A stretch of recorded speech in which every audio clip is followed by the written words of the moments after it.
por su amor, su misericordia. Gracias, Señor, porque nos da el privilegio y la oportunidad de llegar hasta aquí. Gracias, Señor, por la lluvia, gracias por todo lo que ocurre, porque es permitido por usted. Dios Todopoderoso, nos hemos dado cita para llegar a aprender una vez más de su palabra. Rogamos en esta hora que su gracia esté a través de su Espíritu Santo con cada uno de nosotros, podamos ser enseñados en esta hora y rogamos, Señor, por nuestro profesor, que su gracia también abunde sobre él, que usted, Señor, nos haga a nosotros ser partícipes de su enseñanza. Rogamos, Señor, por nuestros hermanos que están en el sub, que están en sus hogares, que su ayuda, su amor, misericordia también esté con ellos, Señor, y que la transmisión también esté lo más correcta posible para que ellos puedan tener una clase completa. Muchas gracias por todo su amor, rogamos su asistencia a través de su Espíritu Santo para cada uno de nosotros, en el nombre de Jesús. Amén y amén.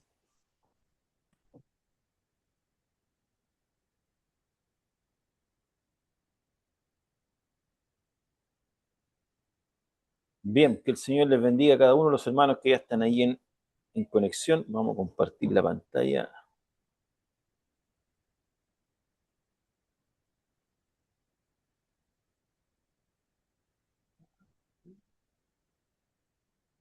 Hermano Patricio, se ve la imagen?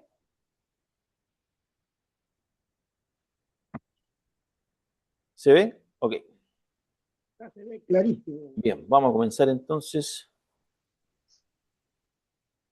Bien, estábamos, ¿cierto?, viendo el capítulo 4 y comenzamos viendo lo que estaba explicando Pablo con respecto a qué significaba la justificación o qué significó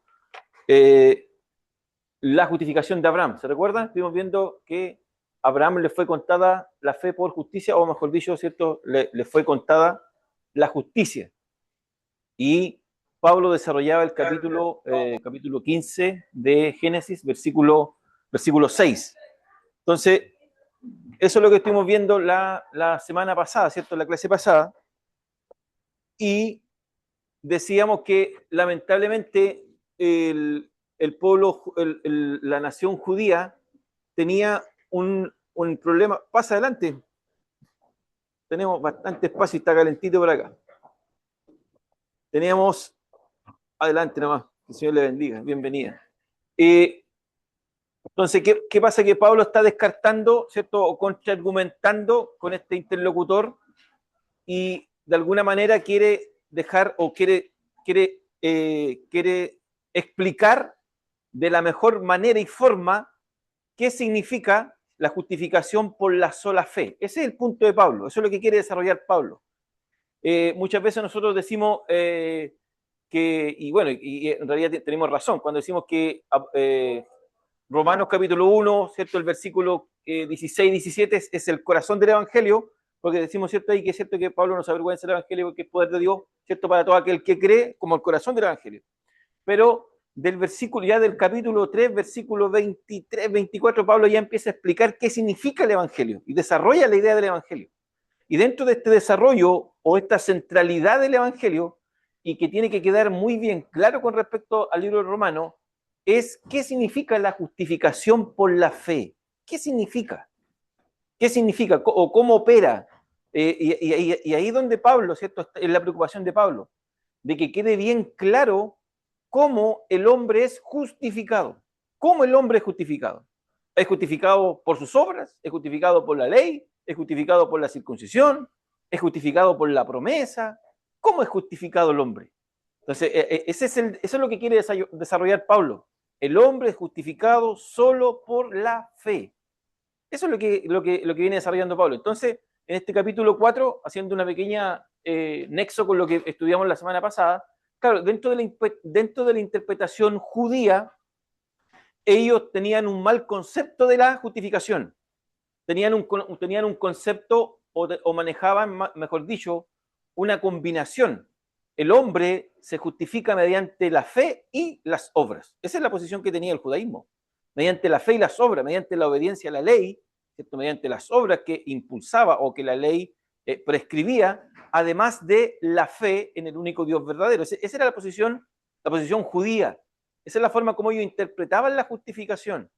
Entonces, y ahí yo le coloqué, ¿cierto?, que ese concepto se llama sinergismo, o sea, un trabajo juntos, trabajar juntos para la salvación. Sinergismo. Ahí buscan la palabra en el griego, siner, de juntos. Entonces, un trabajo mancomunado. Entonces, esa es la posición que el judaísmo tenía. Y además, si nos retomamos un poquito la semana pasada igual, decíamos que el judaísmo interpretaba que fue la obediencia de Abraham lo que lo justificó. ¿Se recuerda, no? Entonces, que ellos creían que fue la fiel obediencia del patriarca, era que Abraham Dios lo justificó, porque vio una obediencia. Salió de Ur, ¿cierto? Caminó a una tierra que no conocía, hizo todas las cosas. Entonces, ellos ven en Abraham ven como Abraham como un premio, que Dios le está dando un premio por su obediencia, por su fidelidad. Y nosotros decimos que no es así, porque lo que quiere decir Pablo, o lo que quiere decir, ¿cierto?, sobre todo la Escritura, que a Abraham no se le contó, ¿cierto?, la obediencia. No, porque detrás de todo, ¿cierto?, leímos que el cuadro completo de Génesis 15, detrás de ese Génesis 15 está Génesis 12, 14, donde vemos todo esta forma como Dios iba plantando, ¿cierto?, iba transmitiendo su verdad e instalando esta verdad en el corazón de Abraham, ¿cierto? Entonces, es finalmente eso. Entonces, ¿qué es lo que Pablo quiere decir dentro de estos primeros capítulos del 4? Es que Abraham, ¿cierto? Si hubiese sido por la fe, por la fidelidad, por la obediencia de Abraham, claro, Abraham tendría de qué jactarse, tendría de qué gloriarse. Pero Pablo dice, pero no para con Dios. ¿Por qué? Porque ya en el capítulo 3 dijimos que la jactancia estaba excluida. O sea, queda excluida la jactancia. El hombre no puede tener ninguna gloria en la salvación. No podía tener absolutamente nada de parte de él, porque si no, dejaría de ser por gracia. Sería por una obra humana. Entonces, eso es lo que estuvimos viendo un poco la semana pasada. Y veíamos también que la fe, ¿cierto? Que la fe, ¿cierto? La fe de Abraham no se le cuenta como justicia propia. No es la fe de Abraham, que se entienda bien esto. Esto tenemos que entenderlo bien. No es que Dios vea fe y justifique. Es complejo el punto, mire. Porque si Dios viera fe, tendría que justificarlos a todos. ¿Se entiende, no? Y el hombre tendría que reclamar y decir, es que yo tengo fe. Y Dios está obligado a otorgarme su justicia porque yo tengo fe. O sea, es una obligación, es una obligación. Entonces, y lo interesante de esto, para que podamos entender esto, ¿cierto? Que no es la fe lo que me justifica, sino que es la justicia de Dios lo que me justifica. La justicia de Dios lo que me justifica. Entonces, no es mi fe la que me pone a cuenta con Dios, es Dios que me pone a cuenta con Él mismo. Y para poder entender eso, Pablo usa, en todo el capítulo 4, va a usar esta palabrita griega que es logizomai. Esta palabra griega, logizomai. Estas palabras son importantes, las palabras griegas que está usando Pablo. ¿Por qué es clave? Porque si nosotros la entendemos, si nosotros la comprendemos, nos damos, ¿cierto?, por sabido que Pablo está usando un término contable para dar a entender que es Dios que nos imputa su justicia, nos pone a cuentas con Él, ¿cierto? Y además no toma en cuenta nuestro pecado. ¿Se da cuenta? Usa la palabra cuenta. Nos pone a cuentas y no, ¿cierto?, y no toma en cuenta. Y esta palabra está varias veces en el capítulo 4, varias veces en el capítulo 4. Entonces para ir redondeando la idea, no es la fe de Abraham lo que lo instala con una justicia propia, no, es Dios quien lo imputa justicia. Dios le imputa justicia, Dios lo pone a cuenta. Dios es Dios. ¿Por qué? ¿Cierto? Porque no podemos olvidar que la palabra, como decíamos, la palabra clave, ¿cierto? Es que Dios lo pone a cuenta. La palabra que usa Pablo es lo que nos da, ¿cierto? Nos abre un poco el sentido para poder entender qué es lo que está diciendo con respecto a Abraham creyó y Dios ¿cierto?, lo contó, ¿cierto?, en justicia. Entonces, si nosotros leemos rápido, como decíamos la semana pasada, vamos a quedarnos con que, Dios vio fe y porque vio fe lo contó. No, el verbo nos enseña, ¿cierto? Nos cambia el sentido. Y claramente, este desarrollo que viene a hacer Pablo es interesante porque imagínense, Pablo está desarrollando una idea que está a miles de años de distancia y la explica, Pablo la explica. Cómo trabaja, cómo se imputó la justicia. Y para eso Pablo, se recuerdan, usó tres argumentos bíblicos para entender la justicia por la fe, ¿cierto? O la fe, la sola fe. Y habló de Abraham, habló del tema del pago, de que el hombre que trabaja recibe una remuneración, el hombre que obra, ¿cierto? Tiene que, el dueño o el amo está obligado a pagarle, y Pablo dice, no es así en la justificación por fe. En la justicia que Dios imputa no es así porque es gracia imputada. O sea, a Abraham, ¿cierto? Dios le imputó su justicia. En el concepto del pago, Dios no paga al hombre. No paga, no puede pagar al hombre. No es un pago. No es que el hombre, ¿cierto?, merezca la salvación. No está en una deuda con nosotros. Nosotros estamos en una deuda con él y no podemos pagar esa deuda. Entonces, solamente, bueno, ya lo habíamos visto, solamente Cristo paga esa deuda, ¿se recuerdan? ¿Por medio de qué? No, estamos en un... ¿Pero cómo se llama la palabra? Redención. Redención, ¿se recuerdan? O sea, el pago. No podemos olvidar la palabra, la redención, Él paga la deuda. ¿Y cómo paga la deuda? ¿Se recuerdan cómo paga la deuda? ¿Por medio de qué? Por medio de la expiación. Para poder, ¿cierto? Y la expiación, ¿por medio de qué? La expiación, ¿qué es lo que trae la expiación? Sangre, y que la sangre hace propicio el pago completo. Y ahí se produce el tetelestai. Entonces, no podemos olvidar. Redención, lo revisamos, redención, expiación y propiciación. Lo estuvimos conversando, una clase completa. Entonces, Pablo, para poder argumentar con respecto a la fe, a la sola fe sin ninguna obra, y que Dios es el que cuenta o el que imputa la justicia, Dios es el que imputa la justicia, dice Pablo, usa estos tres ejemplos. La gracia no opera como un pago. La gracia es un bien no merecido, es un favor no merecido. Y acá también usa el ejemplo para dejar más claro el tema de la justicia, la sola fe, ¿cierto? La justicia, la sola fe, es que el ejemplo también de Abraham, el ejemplo de David dentro de la ley, cuando dice que David declara una bienaventuranza, dice que es bienaventurado el hombre a quien Dios no le imputa, no le cuenta su pecado al momento de perdonarlo. Entonces usa nuevamente la palabra logizomai, contar. Y luego, entonces, después de eso, ¿qué es lo que más vimos? Observamos, ¿cierto?, también que la fe no precede a la gracia. Y lo hemos dicho recién, pero igual, la fe no precede a la gracia. Es Dios que inicia la acción. Es Dios quien mire, ¿por qué no precede a la gracia? Y a lo mejor no lo hemos visto, pero es necesario. Efesios capítulo 2 dice que nosotros estábamos muertos en delito y pecado. El hombre en el Edén muere espiritualmente. ¿Cierto?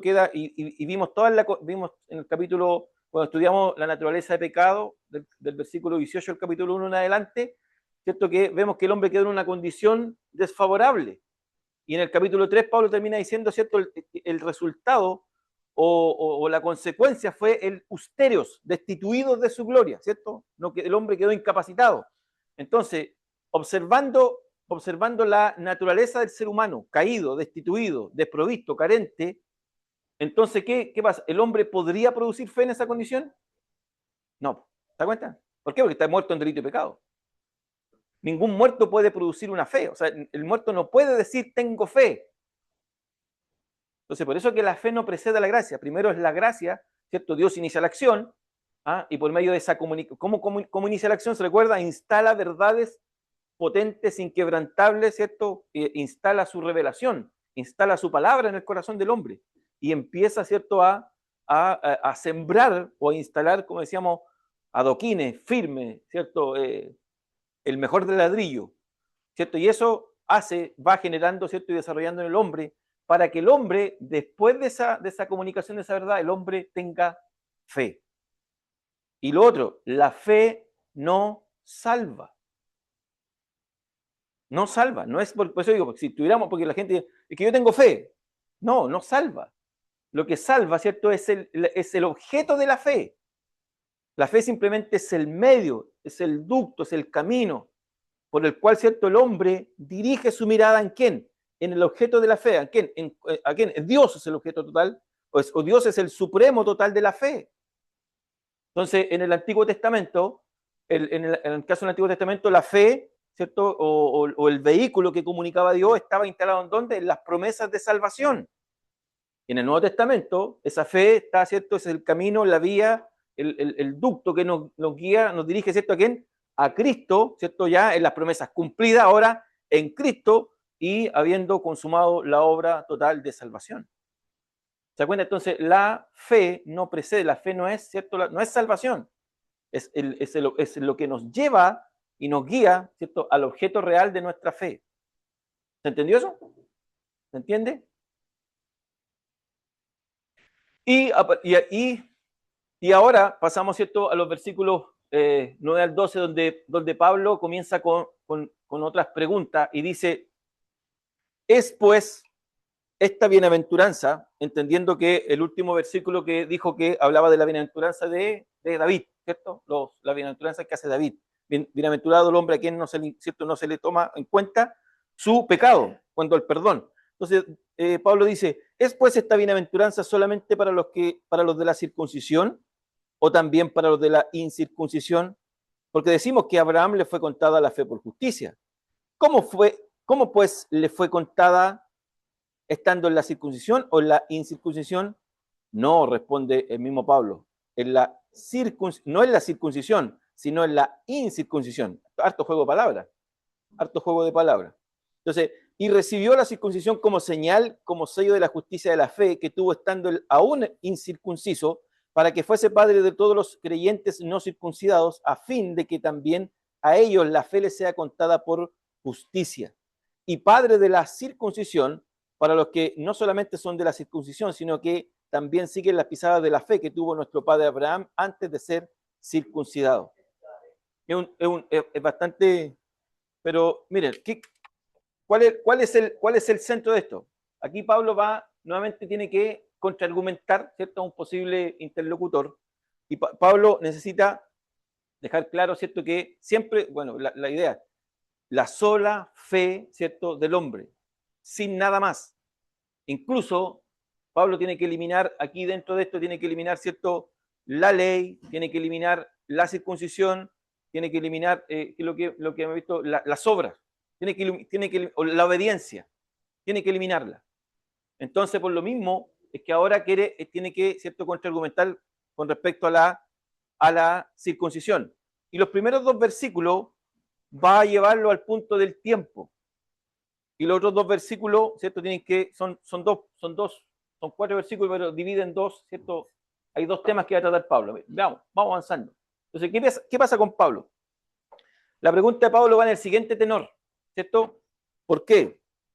Porque acaba de hablar de la bienaventuranza de David. Entonces, ¿qué está diciendo Pablo?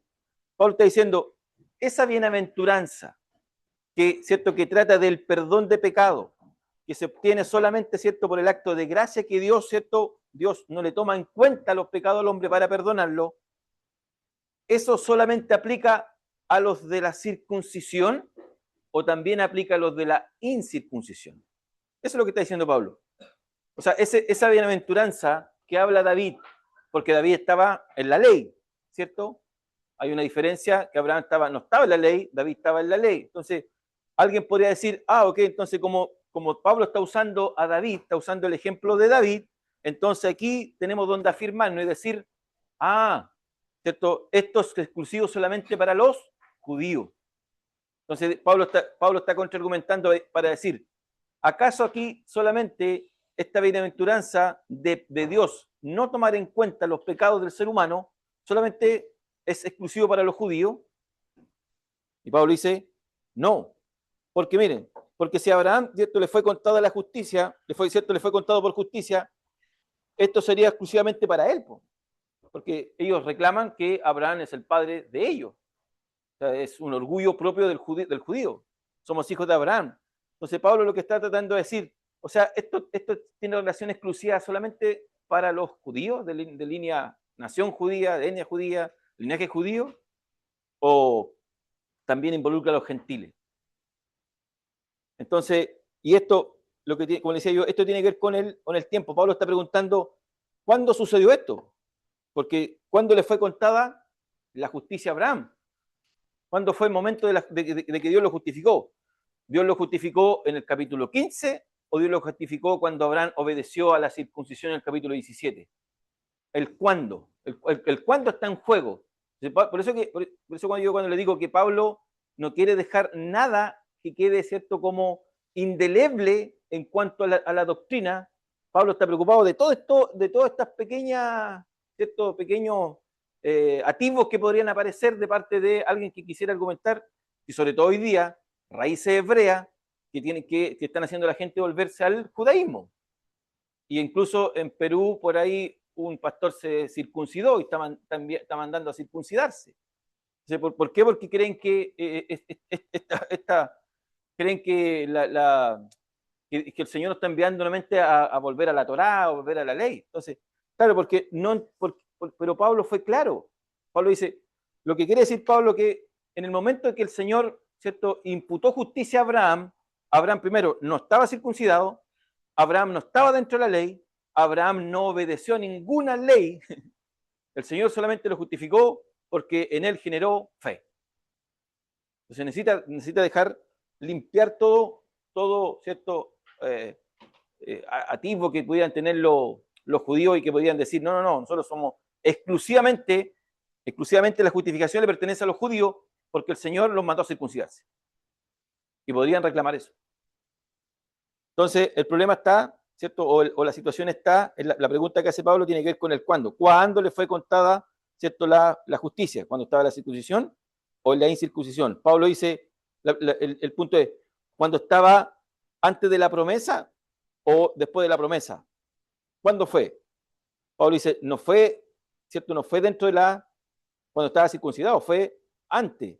Y aquí tenemos ¿cierto?, tenemos el mapa o el tiempo. A Abraham se le contó la justicia ¿cuándo? En el capítulo 15, versículo 6, ¿cierto? Y creyó Abraham. Pero recién en el capítulo 17, versículo 10, Dios le ordenó, no sé si el 10 o el 13, Dios le ordenó que circuncidara a todo varón nacido en su casa. Fue recién ahí.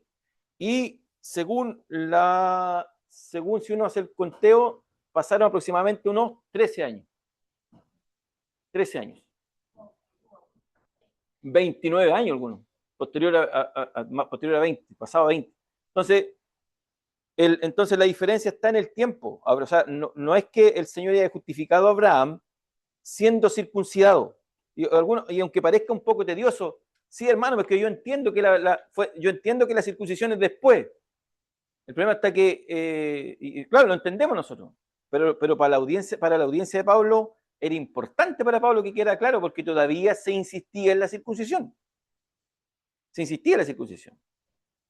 Entonces era parte del rito. O sea, Dios se cree por fe, o sea, creemos en Cristo por fe, creemos que Cristo murió en la cruz, pero más circuncisión, más kosher. Por eso que después Pablo en los capítulos 12, 13, 14, 15, y tiene que ver con la parte práctica de la vida como salvo, y todavía allí están las discusiones de si hay que comer o no comer carne para ello, si o no guardar el sábado, si era o no circuncidarse, día festivo.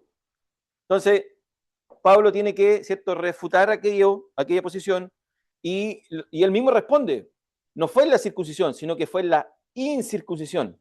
O sea, Dios declaró a Abraham justo mucho antes, ¿cierto? Lo declaró justo por la fe, ¿cierto? Mucho antes que Dios le haya ordenado que se circuncidara. O sea, ¿por qué? Porque la obediencia y la circuncisión vino después de la fe. Ahí está el punto para los judíos. La obediencia de Abraham para circuncidarse vino 13, 14, 15 años después de la fe. No fue antes.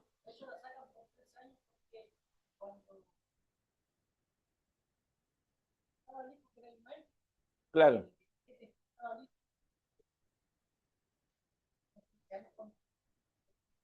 Entonces de ahí sacan lo mínimo son 13 años de edad. Sí. Que pasó un tiempo en que transcurriera desde la promesa hasta... Sí. Sí, porque la promesa parece que está cuando tiene 85. La promesa da hasta los 75. Pasaron 25 años y se cumplirá la promesa. Sí, es que algunos lo toman que tiene 80, lo toman que tiene 85. Sí. 80. Claro. Pero el punto es que hay una diferencia entre que el momento que fue justificado por fe al momento cuando fue ordenado que se circuncidara. Hay un lapso de mucho tiempo. Entonces los judíos no tendrían cómo tomarlo para decir que Abraham primero obedeció y después Dios lo justificó. Y esa es la trama. Dios, o sea, el punto de Pablo es que quiere descartar ante todo sentido que no fue la obediencia de Abraham lo que lo justificó. Porque incluso ellos no solamente tomaban la circuncisión, tomaban también Génesis 22. Tomaban a Génesis 22, el punto cuando él va, ¿cierto?, con el hijo y lleva al hijo al sacrificio. Entonces ellos decían, ¿no ve? Dios incluso lo llevó a prueba su fe. Y allí, ¿no ve? Allí prueba la obediencia, probó la obediencia, probó su fe. Entonces, no, es claro que el Señor lo premia con la justificación.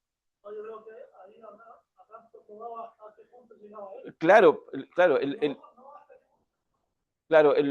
uno lo ve que si uno lo ve de forma, como le dijera, de forma progresiva a la justificación, es que no es que Dios nos salve y nos dice, ya ustedes están salvos, nos mete dentro de una burbuja y nos deja, ¿cierto?, tranquilamente y viviendo en un exitismo. No, el Señor nos salva y viene el proceso de la prueba, que nadie está exento no está exento de ninguna circunstancia.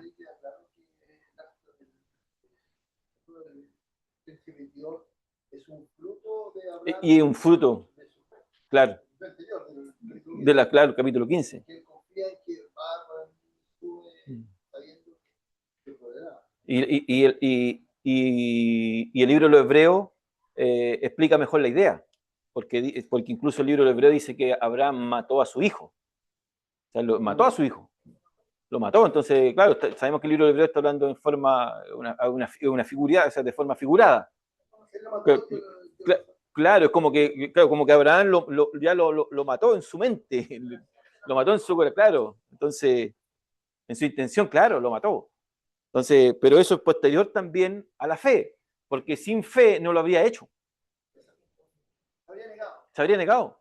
Sin fe no lo habría hecho. Ahora, incluso, ahora vamos a ver más adelantito, pero vamos a ver también más adelantito, pero incluso dice que aún viendo las cosas, ¿cierto?, viendo todo contrario, su fe no se debilitó.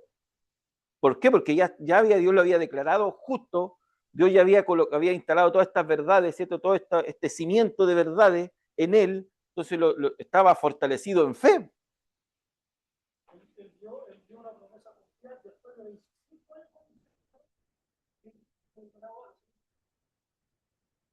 Le va a dar pasar 25 años para que recién se cumpliera esa promesa. Porque dentro de los 75 años todavía tenía vigor. Pero a los 100 años. Entonces, a los 100 años no.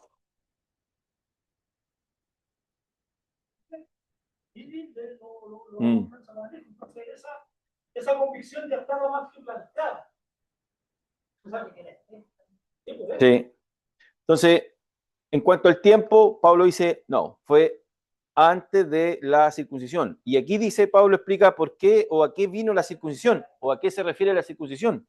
Los versículos 11 y 12 dice, y recibió la circuncisión como señal, como sello de la justicia de la fe que tuvo estando aún incircunciso.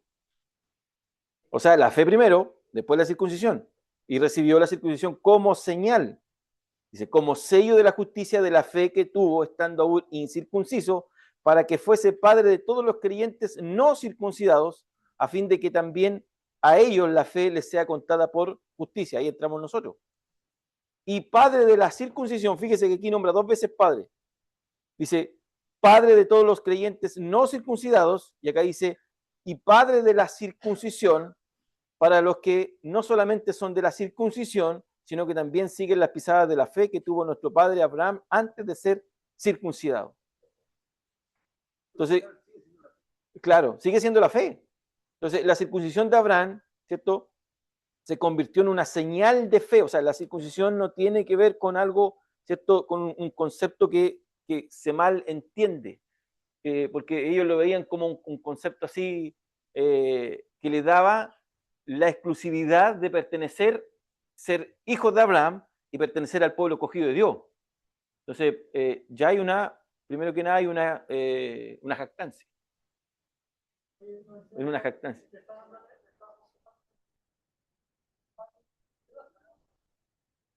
No sé, claro. Pablo, claro.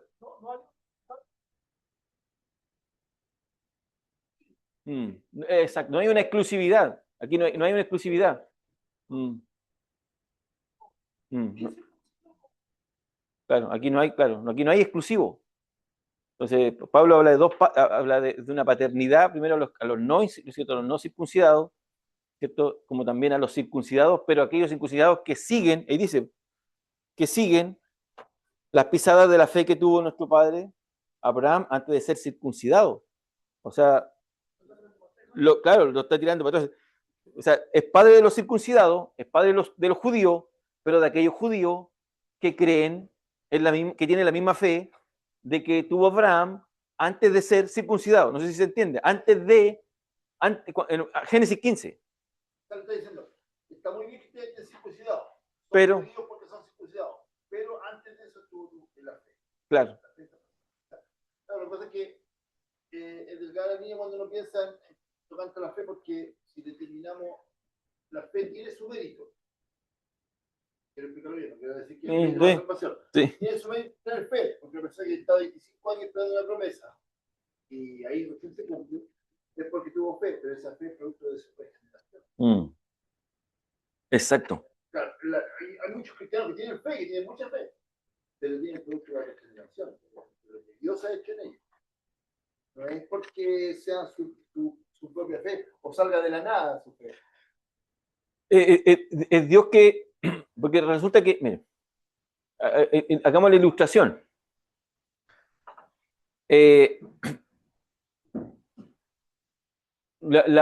Algunos teólogos lo hacen de esta manera para que podamos entenderlo. Dicen que el hombre está en un mar nadando y nada buscando salvarse. Fíjese, buscando salvarse. Entonces, el Señor le tiene un salvavidas para que se salve. Esa es una posición, pero la otra posición dice, sí, pero el problema es que el hombre no respira porque está muerto. O sea, no está dentro de un mar tratando de salvarse, está en el fondo del mar, ahogado y muerto. Entonces tiene que tener el influjo ¿cierto?, del espíritu para poder darle vida o regenerarlo, y de esa manera, ¿cierto?, por medio de la convicción con la palabra, ese hombre, ¿cierto?, reacciona en fe. Es absurdo que no pueda reaccionar en fe.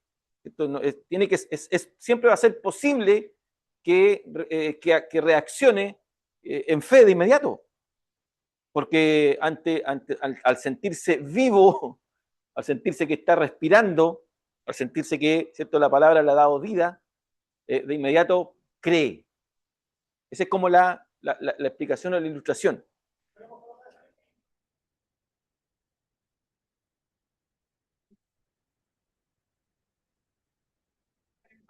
Claro. Claro. El problema es que, claro, el problema es que la ilustración, la primera ilustración tiende a dejar al hombre con la responsabilidad de salvarse. El problema está que si nosotros, yo vuelvo e insisto, si nosotros, por eso es que nos fuimos muy lento con Romanos capítulo 1 del 18 en adelante, donde vimos viendo todo esto, ¿cierto? Donde siempre el Señor siempre actuando, finalmente tenía que abrirle la puerta. Ok, siga. No quieren. Su naturaleza, la naturaleza de pecado es tan grave, es tan rebelde, que no quiere nada con Dios, porque está muerta.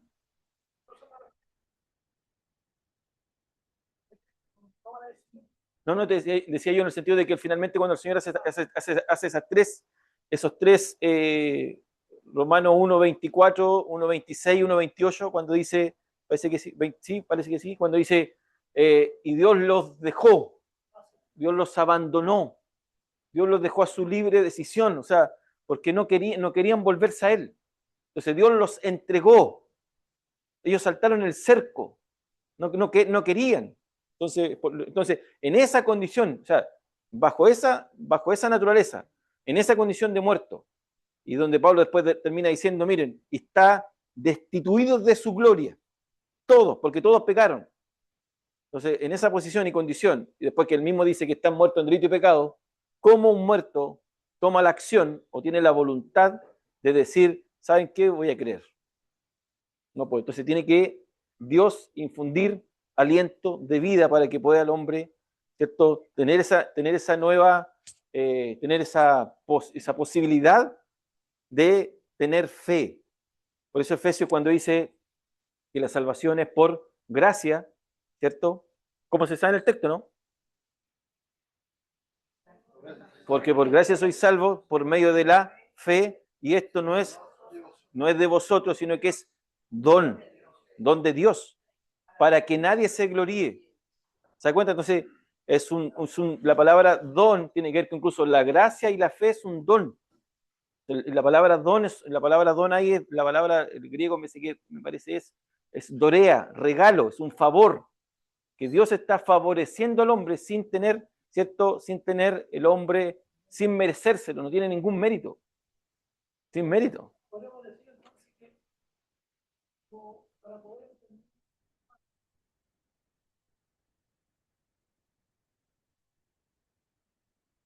Claro, lo forma y le influye, influjo de aliento.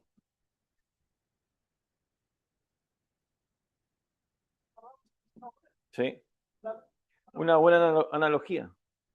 Sí, porque por eso es que incluso, a ver, déjenme recordar el texto. Déjenme recordar dónde está el texto que dice que el mismo poder que operó, si alguien me encuentra el texto, el mismo poder que operó en la resurrección de Cristo, es el mismo poder que Dios opera en el hombre para hacerlo salvo. ¿Alguien se sabe esa parte del texto, no? El mismo poder que opera en la resurrección de Cristo, el mismo poder ¿cierto?, que usa Dios para resucitar a Cristo, es el mismo poder que opera en el pecador cuando Dios lo hace salvo. O sea, estamos hablando de que en la condición en que necesita, si por ejemplo, si Cristo estaba muerto y Dios lo resucita, ese mismo poder que Dios usa para resucitarlo, Romanos 8:11, el mismo poder que usa Dios para resucitar a Cristo de entre los muertos, es el mismo poder que Dios usa para poder darnos vida en Cristo. El mismo poder. Entonces, la operación del hombre pecador a ser salvo es una operación totalmente divina, completamente divina. Es un milagro, es un milagro. Entonces, ¿qué dice Pablo? Entonces, ¿cómo vino la circuncisión? Como la circuncisión viene después, ¿cierto? Mucho después de la fe, ¿cierto? ¿Qué viene a ser la circuncisión? Viene a ser una señal de fe. Una señal de fe, ¿cierto? Ahí coloqué, hay una cuña, ¿cierto? Una señal de fe de que Dios, ¿cierto? De la fe de que Dios, que viene siendo una señal de que Abraham, ¿cierto?, había depositado su fe en ¿quién? En Dios. Eso viene siendo la circuncisión, una señal de fe, ¿cierto? Es como que Dios, ¿cierto?, pone un sello de su justicia, como, ¿cierto?, como acuñado en Abraham. Esa es la ilustración. Dios compone su sello, su marca. Eso significa la circuncisión. Dios lo está marcando. Hermana Efesios 1, 19, 20 también aparece.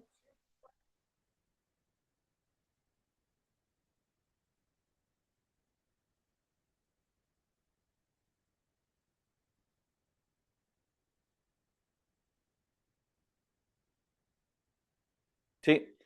No, pero en Romano aparece los dos. Que ese mismo poder que operó en Cristo opera también en el salvo.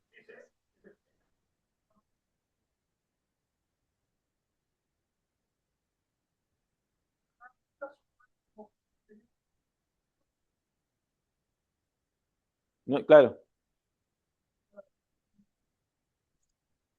Buenísimo. Entonces, ¿qué significa la circuncisión? ¿Cierto? Es una señal de Dios puesta en Abraham, porque Abraham, ¿cierto?, había depositado su fe en él.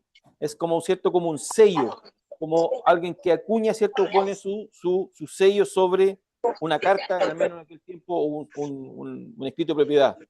Dios hace lo mismo con Abraham, ¿cierto? Y esa circuncisión simplemente era física, era una sombra. Recordemos cuando hablábamos del tipo y figura. Es una sombra, ¿cierto?, temporal, una sombra que dura hasta que viniera Cristo. ¿Por qué? Porque mientras, ¿cierto?, esa sombra permanecía, lo mismo que los rituales, lo mismo que los sacrificios, lo mismo, ¿cierto?, que el sistema de culto que tenía Israel, todo aquello era, ¿cierto?, sombra hasta que viniera lo verdadero, en este caso Jesucristo. Entonces, dentro de la circuncisión, que al menos que a Abraham se le ordena en el capítulo 17, unos 13 años aproximadamente, yo creo que es más, parece que no fue, me equivoqué.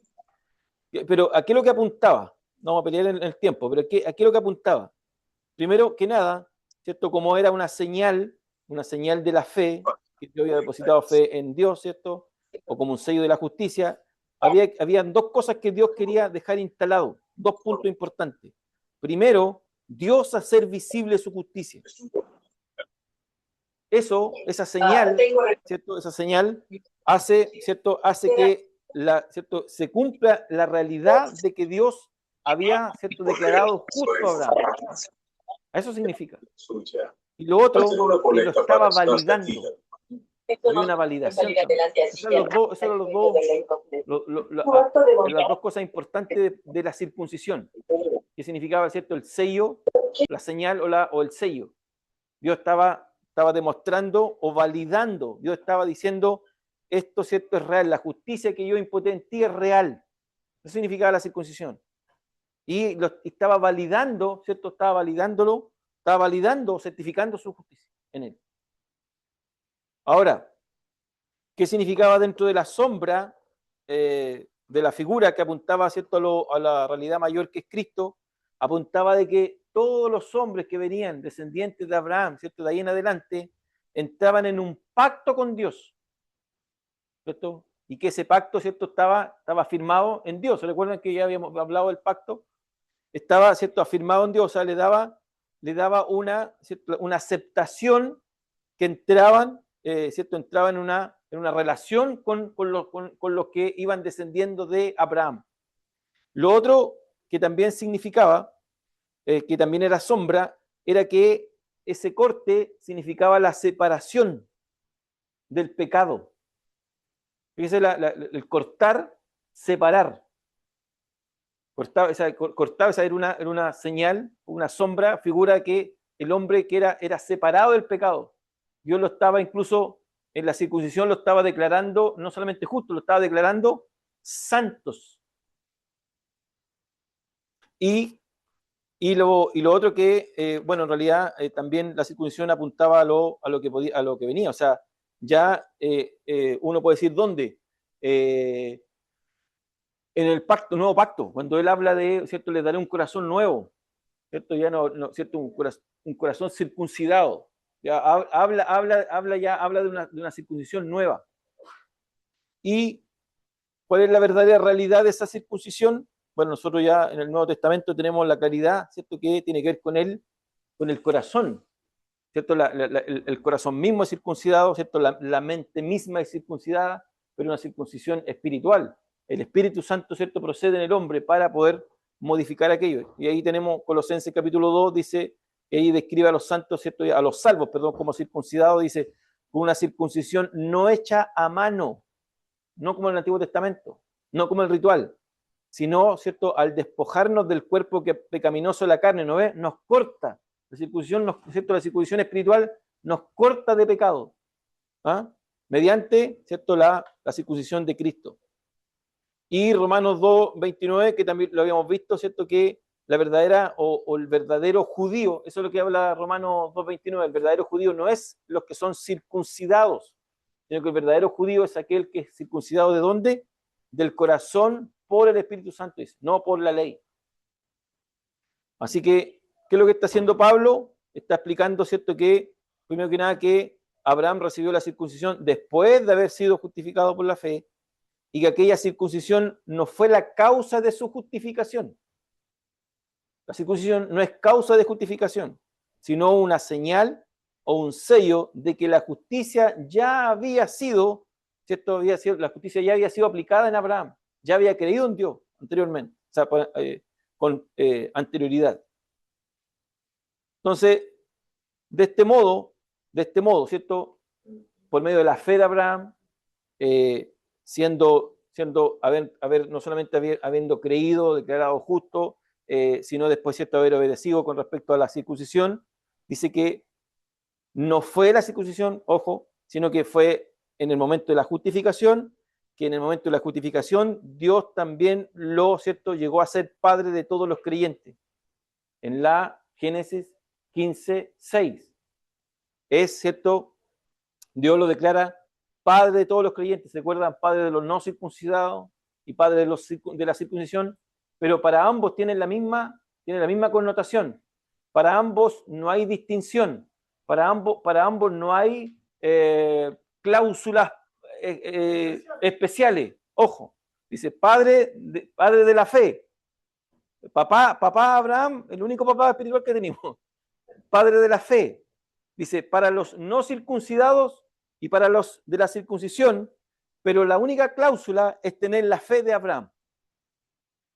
Ese es, ¿cierto? Abraham, padre de todos los, ¿cierto?, los creyentes, ¿cierto?, para los incircuncisos, para los circuncisos, pero que crean y tengan la misma fe de Abraham. Entonces, aquí Pablo está, ¿cierto?, excluyendo toda posible cláusula que diga, no, es que nosotros somos de sangre real, o sea, perdón, somos de sangre especial, somos judíos. Y algunos, no sé si hace un tiempo atrás parece que les dije, algunos andan hasta buscando, escarbando en su genealogía para saber si son de alguna descendencia judía. Somos sefardí, dice algunos, ¿eh? Somos de sefardí y arrancamos de España cuando fue la Guerra Civil Española, o cuando empezaron las conquistas a la América. Ahí llegó mi papá, llegaron mi tatarabuelo. No es por ser judío, no es por ser judío, no hay una exclusividad judía en esto. Es por la sola fe.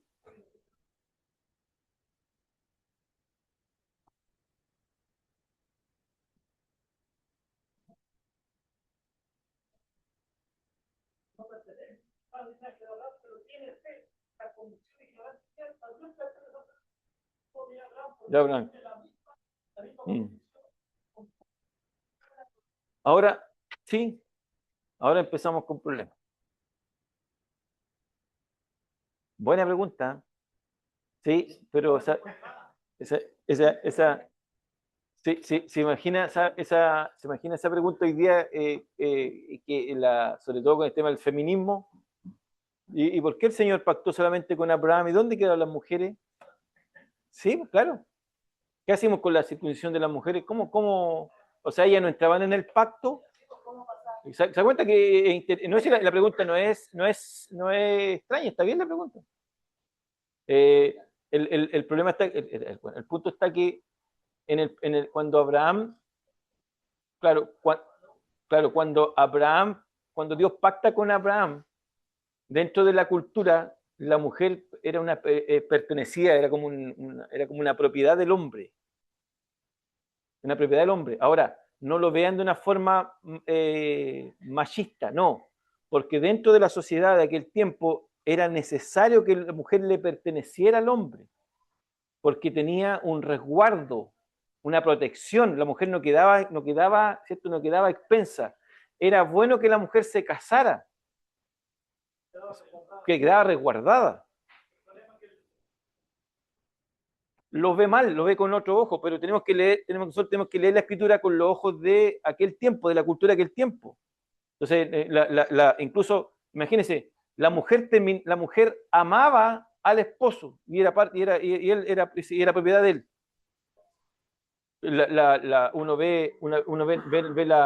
Ve el enamoramiento de Isaac y de Rebeca. Se vieron y se amaron. Y fue un compromiso arreglado. ¿Por qué? Porque había... Ahora, respondiendo a la pregunta, porque porque ahí Dios miraba de forma, ¿cómo le dije? ¿Ah? Vertical. Entonces él veía a través del hombre, veía a la mujer. Entonces entraba dentro del pacto. No estaban fuera del pacto. Estaban dentro...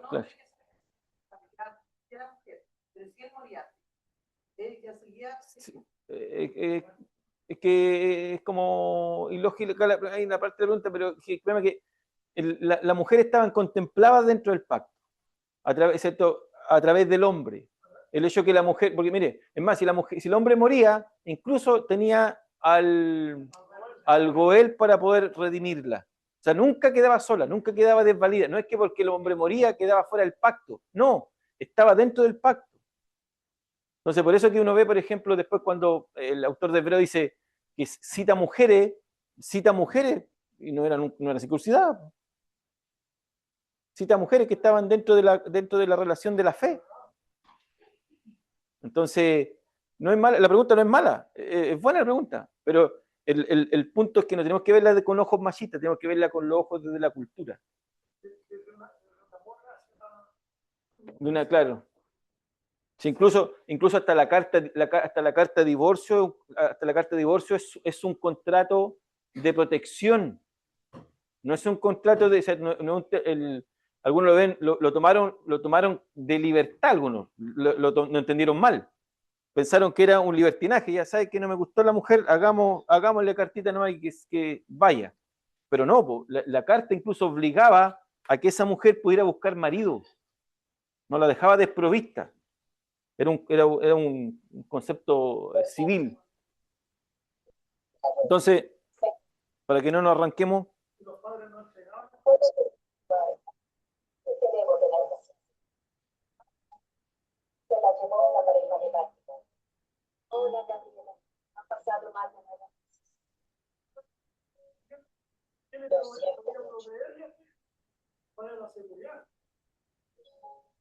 Sí. Entonces, ¿qué es lo que hace? Sí, ¿qué es lo que es bueno que de repente le damos un poquito cómo ellos vivían, la forma de distinta a la forma que vemos nosotros. Incluso el tema de herencia, por ejemplo, cuando el mayor tenía mayor, claro, el hijo mayor tenía un respeto distinto de los demás hijos. Eso que uno ve cuando ve esta problemática de ¿cuánto se llama? De Jacob con su hijo José. José no es el primogénito. Y José era ¿cierto? Era como el regalón, y ante la cultura era mal visto. Por lo mismo uno trata de defender a José, está bien, defendamos a José, pero igual había una cierta envidia que se la gana porque él no era el merecedor de la primogenitura. Claro, no es el primogénito, nunca fue reconocido. Pero siempre el mayor tenía una cierta preeminencia sobre los demás. El mayor era el que dirigía el buque si no estaba el papá. Él reemplazaba al papá en el sacerdocio, como sacerdote representante de la casa. Moría el papá y el hijo mayor tomaba las riendas del hogar. Y tenía incluso una preeminencia en la primogenitura. Entonces, por eso que vemos cuando, no lo vamos a arrancar, pero por eso vemos la disputa entre Jacob y Esaú. Hay una disputa que le correspondía a la primogenitura, era Esaú. Claro. Bien, entonces, ¿qué dice Pablo? Dice que Abraham llegó a ser padre de la fe, no por la circuncisión, sino que llegó a ser padre de la fe por la fe, y dice que es padre de los gentiles y de los judíos, pero, ¿cierto?, los que siguen la misma fe que tuvo Abraham. Entonces, en conclusión, la justificación es por la sola fe, sin los ritos externos de la circuncisión. La circuncisión simplemente, ¿cierto?, confirmaban una realidad espiritual que ya Dios había otorgado. Dios ya había justificado a Abraham, ¿cierto?, y posterior a esa justificación le ordena la circuncisión. Es que tú y yo somos las mejores abogadas de la ciudad. Vamos terminando esta parte de la... Entonces Pablo termina diciendo que esa señal de la circuncisión vino posterior a la fe. ¿Y qué es lo que hace? Este punto de Pablo dice que esta justificación por fe revela un propósito mayor, porque mientras los judíos creían que eran exclusivos del linaje de Abraham, Pablo está diciendo que el verdadero linaje de Abraham no es la raza judía. El verdadero, ¿cierto? El verdadero hijo de Abraham, o el verdadero sentido, ¿cierto?, de la fe de Abraham, es que los hijos de Abraham son los que creen en el Dios de Abraham. Tienen fe, no se circuncidan. O sea, Pablo aquí está revelando un punto importante, que los judíos se creían exclusivos y se creen exclusivos. Los judíos dicen ser, ¿cierto?, que merecedores y son los elegidos de Dios. Y hoy día incluso se le da más preeminencia. No, es que Dios tiene tratos con Israel y Israel es el pueblo de Dios. Sí, pero aquí ya Pablo está abriendo, y ahí, se me olvidó, ahora me acordé. Pablo ya está instalando un punto. Ya lo había dicho en el capítulo 2 al final, ahora ya lo dice en el capítulo 4. El pueblo de la fe es el pueblo de Dios. El pueblo de la fe. Y el pueblo de la fe, ¿cierto?, no se basa en ritos, se basa en la fe. Y ese pueblo de la fe no tiene que ver con una sola línea de sangre o una nación o una etnia. En la fe. O sea, aquí en este pueblo de la fe, y como papá Abraham, este pueblo de la fe son los que creen por fe en Cristo. Sean judíos, gentiles, sean judíos, sean gentiles, sean romanos, sean griegos, sean de todo tipo de nacionalidad, sean, ¿cierto?, distintas razas, color, da lo mismo. Son, ¿cierto?, tienen la fe en Cristo. Eso lo hace ser el pueblo de la fe. El único Israel de Dios. El verdadero Israel. Y después Pablo lo explica en el capítulo, lo explica en Efesios, lo explica en Gálatas. Ahí está diciendo que el único pueblo de la fe, o el Israel de la fe, es los que creen en fe o tienen la misma fe que tuvo Abraham. Pablo está descartando esto de sentirse, por el hecho de sentirse exclusivamente exclusivo, de decir nosotros somos el pueblo de Dios, porque tienen la circuncisión, porque guardan el pacto, porque Dios le entregó la ley, y no es así. Eres un hombre encantador. ¿Dónde está tu pasión? ¿Dónde está? Los de la fe. Cuando te tocando con tu banda en el escenario, estabas lleno de vida, eras electrizante, el mundo te pertenecía. La palabra hermano, ¿de dónde viene la palabra hermano? Eras una estrella de rock. Porque, claro que nosotros decimos hermano. ¿De dónde viene la palabra hermanos? ¿Dónde nace la palabra hermano? Hay que... Entonces, ¿qué es lo que está diciendo Pablo? Pablo está diciendo que el único requisito para pertenecer o ser hijo espiritual de Abraham es por la sola fe en Cristo Jesús.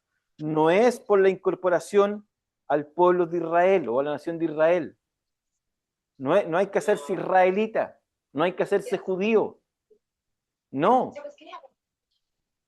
Ni andar con la banderita del refán, ni tampoco andar con el candelabro. No, eso no nos hace judío y tampoco nos hace cristiano. ¿Algo está ahí?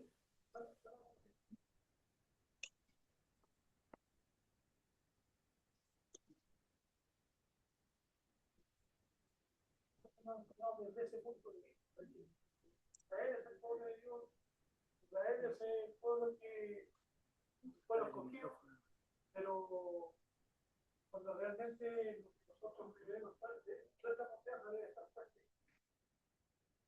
Eso más adelante nos florecerá a través del mismo libro de Juan. Exacto. Y el problema es que Claro, sí, mire, si nosotros ya tenemos claro esto, que Pablo ya dijo en el capítulo 2, que la verdadera circuncisión es del corazón, por el espíritu, y que incluso cuando en el capítulo 2 les dice, tú que te dices ser de sobrenombre judío, tú que andas con las credenciales de judío, tú que andas con la genealogía de judío, dice, de nada te sirve ser judío. Entonces, y ahora Pablo sale con esto de decir de que Abraham es el padre de la fe para circunciso e incircunciso, pero solamente con la única cláusula de tener fe. Se está uniendo, se está generando un pueblo. Entonces, después cuando nos enfrentemos, y Pablo dice, y así todo Israel será salvo. ¿Cuál Israel se está refiriendo? ¿A cuál Israel se está refiriendo? A todos, claro, a todo el Israel de Dios, el verdadero Israel de Dios, los de la fe que dice Pablo. La palabra hermano proviene del latín germano, esta es la etimología. El latín germanos, originalmente significaba verdadero, exacto o carnal, nacido de la misma raíz. Deriva de germen, se produce como brote o retorno. Describe de forma literal a quienes comparten la misma sangre y provienen de la misma forma. Y en el antiguo Roma existían dos términos para referirse a este talento. Frater, usaba para designar a los hermanos en general o a los miembros de una hermandad o comunidad. La palabra, se dice que la palabra nace en las comunidades bajo el Imperio Romano, en la persecución. Roma tenía un problema, tiene un problema que tenía ese famoso la Pax Romana, pero también tenía la Pax Tu Deum, algo así, la Pax que tenía que ver con que la paz que traían los dioses. Entonces Roma era muy religiosa. Roma instalaba la idea de que había que adorar, era muy religioso, y la adoración, la religión estaba instalada en todo sistema estaba instalada la religión. Entonces, los romanos adoraban todo, y además adoraban a César. Entonces, cuando aparecen los cristianos son comunidades que van en contra de todos estos puntos de Roma. No cuadra. Eso lo vimos en la primera clase. No cuadra porque ellos adoraban al imperio, ¿cierto? Adoraban al César, adoraban a un hombre, y estos adoraban a Cristo. Entonces, ¿qué pasa? Que ellos generaron comunidades, se centraron en comunidades y crearon comunidades cerradas, porque no compartían con Roma, con los romanos. Entonces, toda esta gente, los romanos, los miraban de forma despectiva. En las comunidades se empezaron a llamar hermanos, en las comunidades cristianas, y lo miraban de forma despectiva, incluso le decían que eran ateos. Le decían que hacían rituales, ¿cuánto se llama? De matar niños, comían los niños, comían sangre, cuando hablaban de la cena, por ejemplo. Tenían orgías sexuales, fueron muchas y por eso hubieron las grandes persecuciones. Y esto más o menos de siglo II, hasta Constantino, el 312, 314, Edicto de Milán. Entonces, hasta ahí la iglesia la perseguía por eso, porque decían que eran ateos. Pero ellos estaban cerrados en comunidades y se trataban como hermanos, porque ellos no compraban, mire, leía mal al carnicero porque los cristianos no comían carne. Porque decían que porque la carne era la carne que se vendía para adorar a los dioses, entonces los cristianos no compraban carne. Entonces leía mal al carnicero. Entonces, y la ofrenda, leía mal a los ofrenderos, los que vendían, leía mal. Porque esto es. Claro, ellos no adoraban en los días que ellos, claro, o sea, contrario. Claro, como un grupo menonita, un grupo muy cerrado. Sí, muy aséptico, claro. Bien, ¿qué es lo que hemos visto, hermano? ¿Cierto? Vimos entonces que Pablo en los primeros versículos está tomando la escritura o se está argumentando con la escritura para decir que la justificación por fe siempre ha existido desde el principio, no fue un invento de él. La justificación por fe no es un invento de Pablo. Por eso que Pablo cita a Abraham, ¿cierto? Que está 2000 años de diferencia aproximadamente. Y dice que siempre ha sido un patrón divino. Dios es el que imputa, ¿cierto?, la justicia. Y luego, en lo que acabamos de ver, también Pablo descarta que la justificación de Abraham fue mucho antes de la circuncisión. Entonces, Los judíos aquí no pueden decir que tienen un mérito exclusivo, ¿cierto? Para decir nosotros por la circuncisión podemos ser, o Dios está obligado a justificarlo. Y ahora, que vamos a ver la parte de la segunda clase, la otra parte de la clase, vamos a ver que Pablo descarta otra mala interpretación. Ellos creen que Dios le hizo, ¿cierto? Ellos malinterpretan la promesa que Dios le hace a Abraham. Hasta el día de hoy. Se malinterpreta. Todavía toman ¿cierto? Dios le dará, en ti serán benditas todas las naciones de la tierra, pero en ti no ven a Cristo. Ellos ven a la nación. Así que vamos a ver si hay algún mensaje aquí de los hermanos del Zoom. El verso 11 da a entender que nosotros, los llamados gentiles, ya estamos en el plan de salvación. Excelente, hermano Marco. Ahí, ¿no, hermano Marco? Vio una luz. Sí, claro. O sea, incluso después lo vamos a ver. Pero interesante que Pablo dice que en ese minuto, cuando Dios está contando por justicia a Abraham, el autor también estaba escribiendo de nosotros. Ya estaba escribiendo de nosotros. O sea, si eso no es soberanía divina, ¿qué es lo que es? Ya Dios los tenía en cuenta. El hermano Isaac Urra dice, hermano amado, hay un micrófono abierto. Ya lo apagamos. Sí, la idea es que apaguen los micrófonos los hermanos. Bien, vamos a hacer un pequeño break y continuamos con la clase.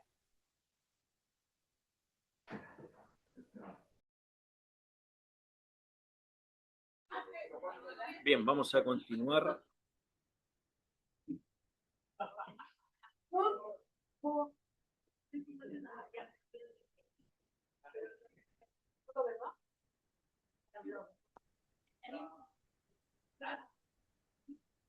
Dos. Creo que estoy con audio. Sí. Bien, entonces, ¿qué es lo que estuvimos viendo? Bueno, ya lo repetimos. Entonces Pablo necesitaba argumentar con la Escritura por qué el hombre es justificado solamente por la fe. Luego habla de que la justificación de Abraham es mucho antes de la circuncisión para poder, ¿cierto?, destruir cualquier mérito o exclusividad judía. Y ahora Pablo va a descartar también, ¿cierto?, una mala interpretación con respecto a la promesa que Dios le da a Abraham. La promesa o las promesas, o la promesa. Entonces, ¿qué dice el versículo en cuestión? Porque no por la ley fue dada a Abraham o a su descendencia la promesa de que sería heredero del mundo, sino por la justicia de la fe. Se da cuenta que Abraham lo que está tratando de dejar todo acuñado ¿cierto?, afirmado, que tiene que ver solamente con la sola fe o la justicia por la fe. Todo de ahí, como diciendo, de ahí se desprende todo. ¿Cierto? En la justicia por la fe, Dios lo declara justo a Abraham. En esa justicia por la fe, ¿cierto? Dios, después de eso, viene la circuncisión, después de eso viene la ley, etcétera, etcétera, y la misma justicia por la fe, en esa justicia por la fe también está afirmada la promesa. Vamos a verla.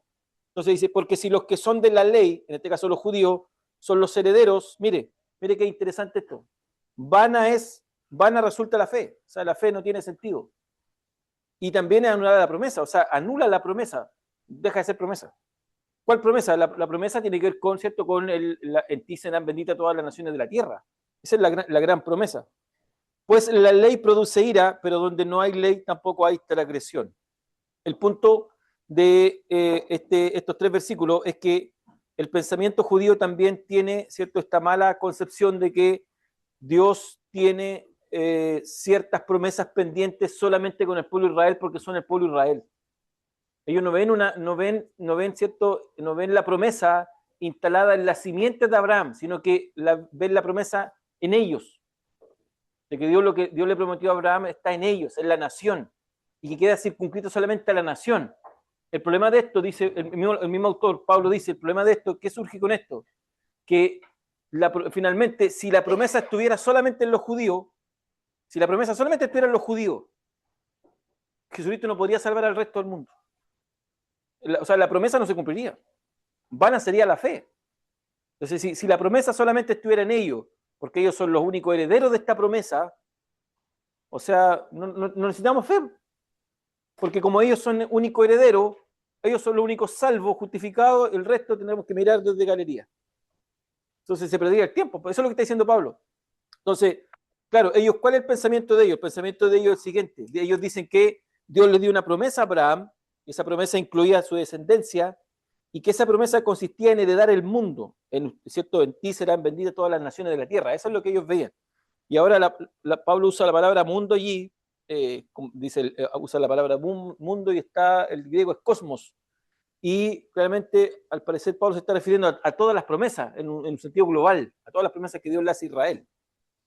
El punto de Pablo es que la promesa o esa promesa de que en ti serán benditas todas las naciones de la tierra no descansa en el cumplimiento de la ley. Fíjese. Eso es lo que está diciendo, lo que va a decir Pablo. Esa promesa de que en ti serán benditas todas las naciones de la tierra no descansaba en la ley. Descansaba ¿en qué? En la justicia imputada. Descansaba, ¿cierto? Esa promesa descansaba en la fe, ¿cierto? La fe de Abraham. Ahí descansaba la promesa. No descansaba en ningún tipo de obediencia. No descansaba en eso. ¿Por qué? Dice Pablo. Porque es imposible alcanzar la promesa por medio de un cumplimiento. Sobre todo cumplimiento de la ley. Nadie puede poner su esperanza en la ley para alcanzar una promesa. Eso es lo que está diciendo Pablo. Nadie puede colocar su esperanza en la ley. La esperanza está en la fe, no en la ley, ni en el cumplimiento de la ley. Porque, ¿cierto? Porque si imagínense, como la ley es solamente para los judíos, entonces la promesa estaría limitada solamente para ellos. Lo que decía recién, o sea, había una limitación, un limitante. Y como ellos son los únicos que tienen la ley, el único que se les dio la ley, entonces la promesa quería circunscrita solamente a ellos, el resto no tendríamos ninguna, absolutamente no tendríamos ninguna, pero absolutamente ninguna posibilidad. Entonces Pablo dice, no, la promesa no viene por la ley. La ley fue un sistema de reglas, ¿cierto?, que instaló el Señor, y que esa ley viene a ser un alto concepto de lo que Dios exige. Es un alto estándar de lo que Dios exige, que terminó, ¿cierto?, que tenía el propósito de guiarlo hacia Cristo, decirle cuán limitados eran, cuán pecadores eran para poder llevarlo a Cristo. Esa era la importancia de la ley, ¿cierto? Pero lamentablemente ningún judío la puede cumplir. Entonces, como no la puede cumplir, tampoco puede ser poseedor de la promesa. Aún así queda invalidado. Entonces, por eso dice Pablo, dice que el cumplimiento de la ley no trae consigo, ¿cierto?, la promesa, y si fuese así, lo único heredero, entre paréntesis, serían los judíos, pero lamentablemente si fuese así, anularía la fe, anularía todo. Entonces, la fe no tendría ningún sentido, pero aquí Pablo está instalando, la fe es la única que tiene el sentido, la única base de justificación, la única base para ser hijo de Abraham en un sentido, ¿cierto?, en un sentido espiritual. La única forma es la fe. ¿No? Es la fe. Entonces, vamos explicando esto. ¿Qué quiere decir? Que este pensamiento que tiene el judaísmo está en un error porque lamentablemente es limitado. Porque en el estado que está el hombre, ¿cierto?, ya sea judío, sea gentil, el estado decaído o desprovisto, no se puede cumplir la ley. Nadie cumplió la ley. Porque incluso si llegáramos al punto de decir, ok, ya, pero ¿algún judío en el Antiguo Testamento cumplió la ley? No, ninguno cumplió la ley. Ninguno cumplió la ley. Era imposible cumplirla. O sea, no fue posible para nadie. El estándar era tan alto que nadie lo cumplió. El único que la cumple es Cristo. Por eso que Pablo, después en Mateo dice que, ¿cierto? El mismo el Señor dice, no he venido a abrogar, he venido a cumplir, ¿cierto? A darle cumplimiento a la ley. Porque nadie la puede cumplir. Entonces, los judíos tenían cierto resquicio legal de decir, nosotros por ser poseedores de la ley y cumplimos la ley, tenemos derecho a todas las bendiciones o tenemos derecho a esta promesa que Dios le hizo a nuestro padre Abraham. Pablo dice, niet, le dice Pablo. No se puede, dice. ¿Por qué? Porque incluso dentro del concepto normal. Ninguna persona, por cumplir, por ejemplo, por cumplir, va a recibir una herencia. Hagamos cuenta que cada uno de nosotros es heredero de algo. Esa herencia, ¿usted la va a recibir porque tiene que cumplir algo? ¿Tiene que cumplir algún requisito, hacer alguna obra? No. El punto de Pablo está tratando el mismo sentido. O sea, ningún judío, ¿cierto? Es que los judíos no tienen una exclusividad de esa promesa. Porque ellos reclaman, ¿o no? Hoy día hay un reclamo. Incluso hoy día uno ve defensores de Israel y dicen, no, es que toda Palestina, todo el norte y todo hacia el sur hasta Egipto le corresponde a los judíos, porque el Señor se lo prometió. Es porque eso dice la promesa, Génesis capítulo 12. 12:3, ¿o no? 12:3. Entonces, Pablo dice, no es territorial. Las bendiciones, esas promesas que están, no tienen que ver con eso. Pablo desarrolla el punto, no me recuerdo, Marcelo, con respecto a Jesucristo, de la simiente, en Hebreo, perdón, aquí mismo en Romanos capítulo 11, cuando después explica el tema de la verdadera simiente. Y después y además lo hace en Gálatas, también lo hace cuando explica el tema de estas dos mujeres, claro, y de los dos montes. Entonces, apuntando que la promesa que estaba instalada en Abraham no tiene que ver con una nación, una etnia, no tiene que ver con algo literal, tiene que ver con una nación espiritual. Y tiene que ver con que la promesa se cumple en Cristo, o la simiente que bendecirá a todas las naciones de la tierra es Cristo, que es la verdadera simiente. Que la promesa, o la promesa en sí está fijada o está afirmada en el propósito redentor de Dios en Cristo, no en una nación. Entonces, lamentablemente, la posición judía, si se diese el caso, ¿cierto?, de que la herencia estuviese vinculada a la obediencia a la ley, entonces no habría ningún heredero. Peor aún, no habría ningún heredero. ¿Por qué? Porque ningún judío la obedeció o la cumplió. Todo lo contrario, lo que produjo la ley finalmente fue ira y condenación con ellos, o sea, terminaron condenados. Y Pablo pasa a explicar, dice, por tanto, es por fe, no por obediencia, ¿cierto? La promesa no es por la obediencia a la ley, sino que es la promesa es por fe, dice Pablo, para que sea por gracia, a fin de que esta misma, o sea, la promesa sea firme o esté firme para toda su descendencia. Y aquí dice, para toda su descendencia, no solamente para los de la ley, en este caso, no solamente para los judíos, sino también para la que es de la fe de Abraham, el cual es padre de todos nosotros. Ya lo había dicho Pablo.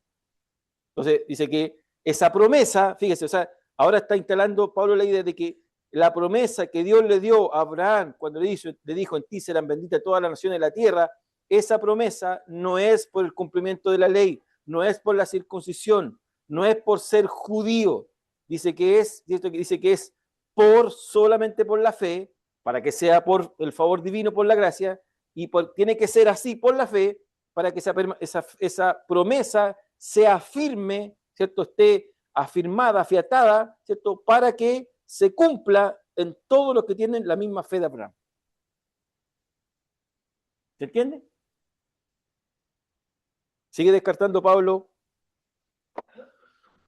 Entonces dice, como está escrito, te he puesto por padre de mucha gente delante de Dios, a quien creyó, el cual da vida a los muertos y llama a las cosas que no son como si fuesen.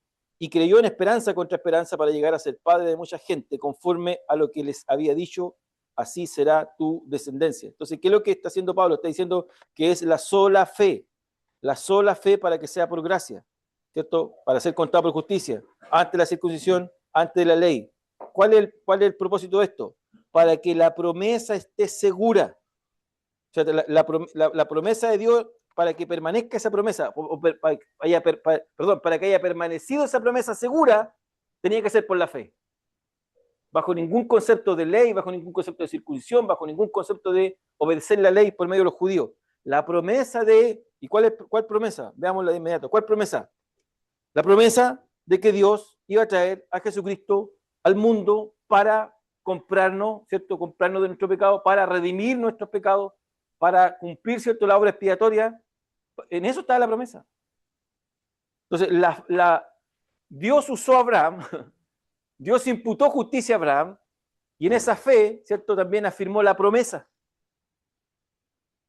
Y que esa promesa, la sola fe estaba afirmada, estaba segura, o sea, fue por gracia, estaba segura, para que nosotros fuésemos salvos.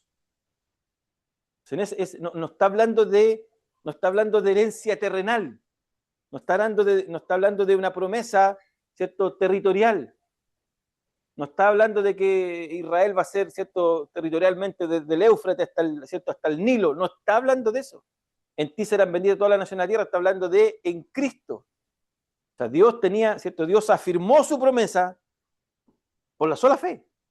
Y esa promesa tenía que permanecer segura. Permaneció segura al transcurso del tiempo. Independiente, ¿cierto? Independiente que Israel no cumplió la ley. Independiente que Israel, ¿cierto?,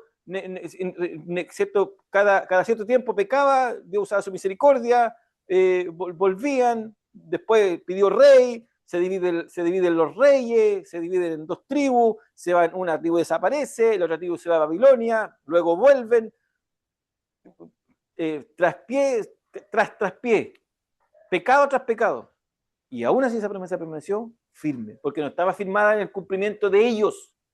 Nunca permaneció firme en lo que ellos, nunca permaneció firme en lo que ellos hacían. Nunca permaneció firme en que incluso ellos podían traer todos sus sacrificios y podían hastearse de sacrificio y que la sangre corriera, la sangre de los animales en los altares. No permaneció firme en eso. Estaba firme en la promesa que Dios hizo. De que Dios iba a traer, ¿cierto?, al Salvador al mundo. Esa era la esperanza contra esperanza. A pesar de todas las adversidades que tuvo Abraham, él se mantuvo en la convicción de las promesas del Señor. Esto quiere decir la contraesperanza. O sea, vamos para allá. Vamos para allá. Todavía no llegamos ahí. Espérese un poquito. En esta promesa, la promesa, por la afirmación de Pedro también cuando el Cristo le pregunta quién es. Sí, tú eres el Cristo. Tú eres, y la palabra Cristo, tú eres el ungido. Tú eres, mire, la palabra real que no soy lingüístico ni nada, pero la palabra real que Pedro tiene que haber dicho, tú eres el Mesías. Tú eres el Mesías. Tú eres el Mesías, tú eres el ungido, tú eres el Mesías. Tú eres el cumplimiento. Incluso la pregunta que el Señor hace, le dice, ¿qué dicen la demás gente que es el Hijo del Hombre? Y la palabra Hijo del Hombre, inmediatamente ellos tenían todo el conocimiento de la Torá, ¿cierto?, el conocimiento del Antiguo Testamento, empezaron a leer Hijo de Hombre, Hijo de Hombre, Hijo de Hombre, Hijo de Hombre.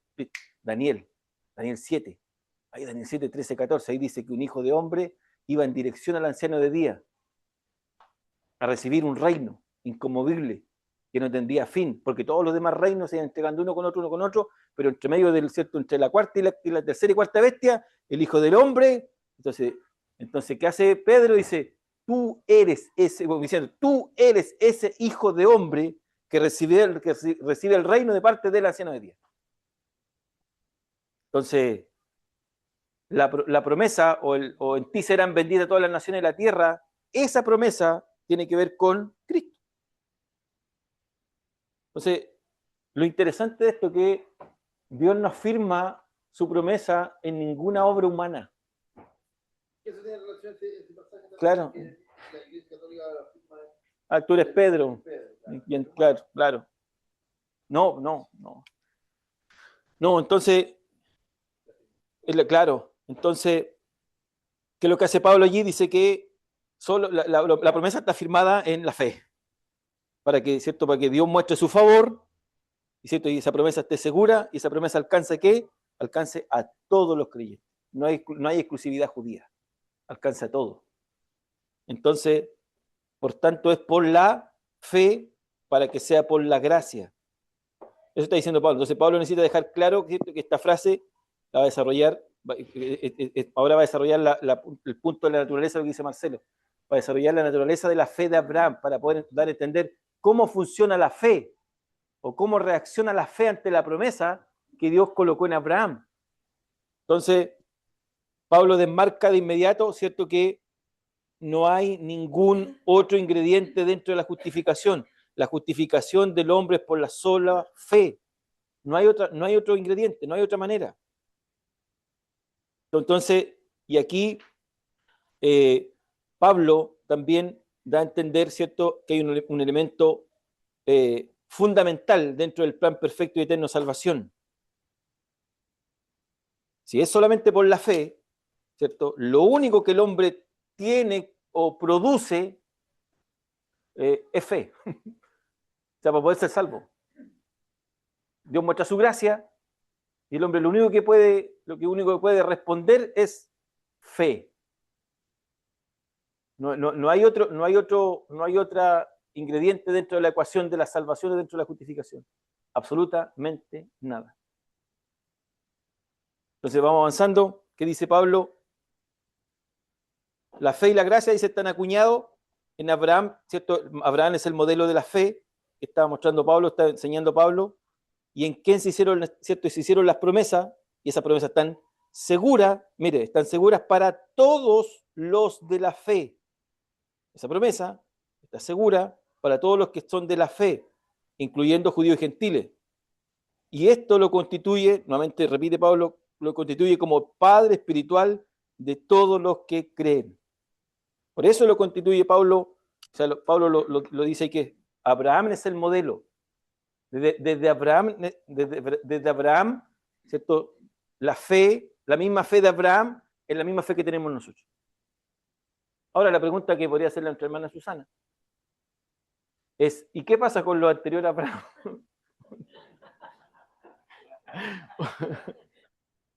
¿Cierto? O sea, yo tengo que estar atento porque la hermana Susana me podría decir, hermano, profe, pero ¿qué pasa con la...?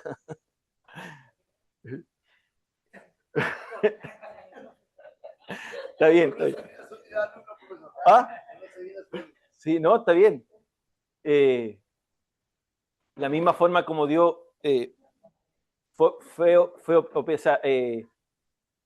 opera, nosotros no podemos decir que Noé Dios vio algo en Noé.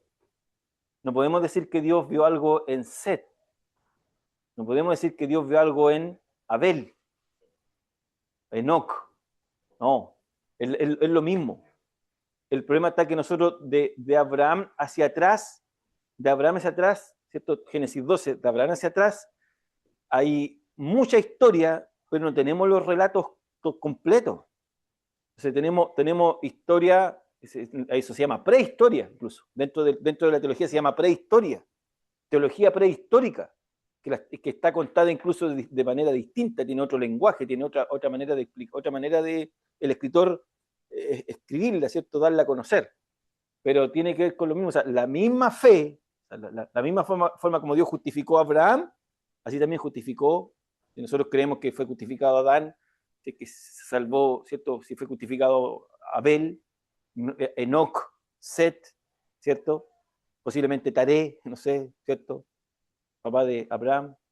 Entonces, así Dios opera. Fe y gracia, o gracia y fe, mejor para que suene más teológico. Gracia y fe. Dios muestra su gracia. Y así, ¿cierto? Es la manera y forma como Dios salva.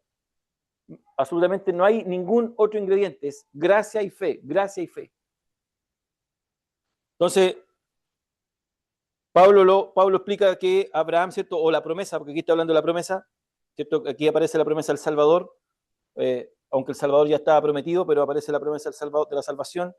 Entonces Pablo dice que lo constituye Padre espiritual de todos, ¿cuándo? Porque eso lo dice el Génesis 17:5, dice, y no te llamará más, y no se llamará más tu nombre Abraham, sino que tu nombre será Abraham, y este nombre, ¿cierto? En el arameo significa, perdón, en el hebreo significa, porque te he puesto por padre de muchedumbre de gentes.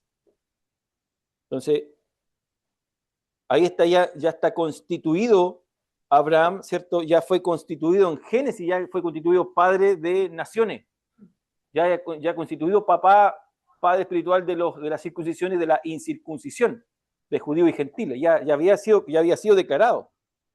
Entonces, para esto Pablo sigue usando más frases del Antiguo Testamento y hace una mezcla allí de algunos textos del Antiguo Testamento y usa dos textos, usa el texto de Deuteronomio y el texto de Samuel, y dice, y usa estos textos para dar o hacer una connotación con respecto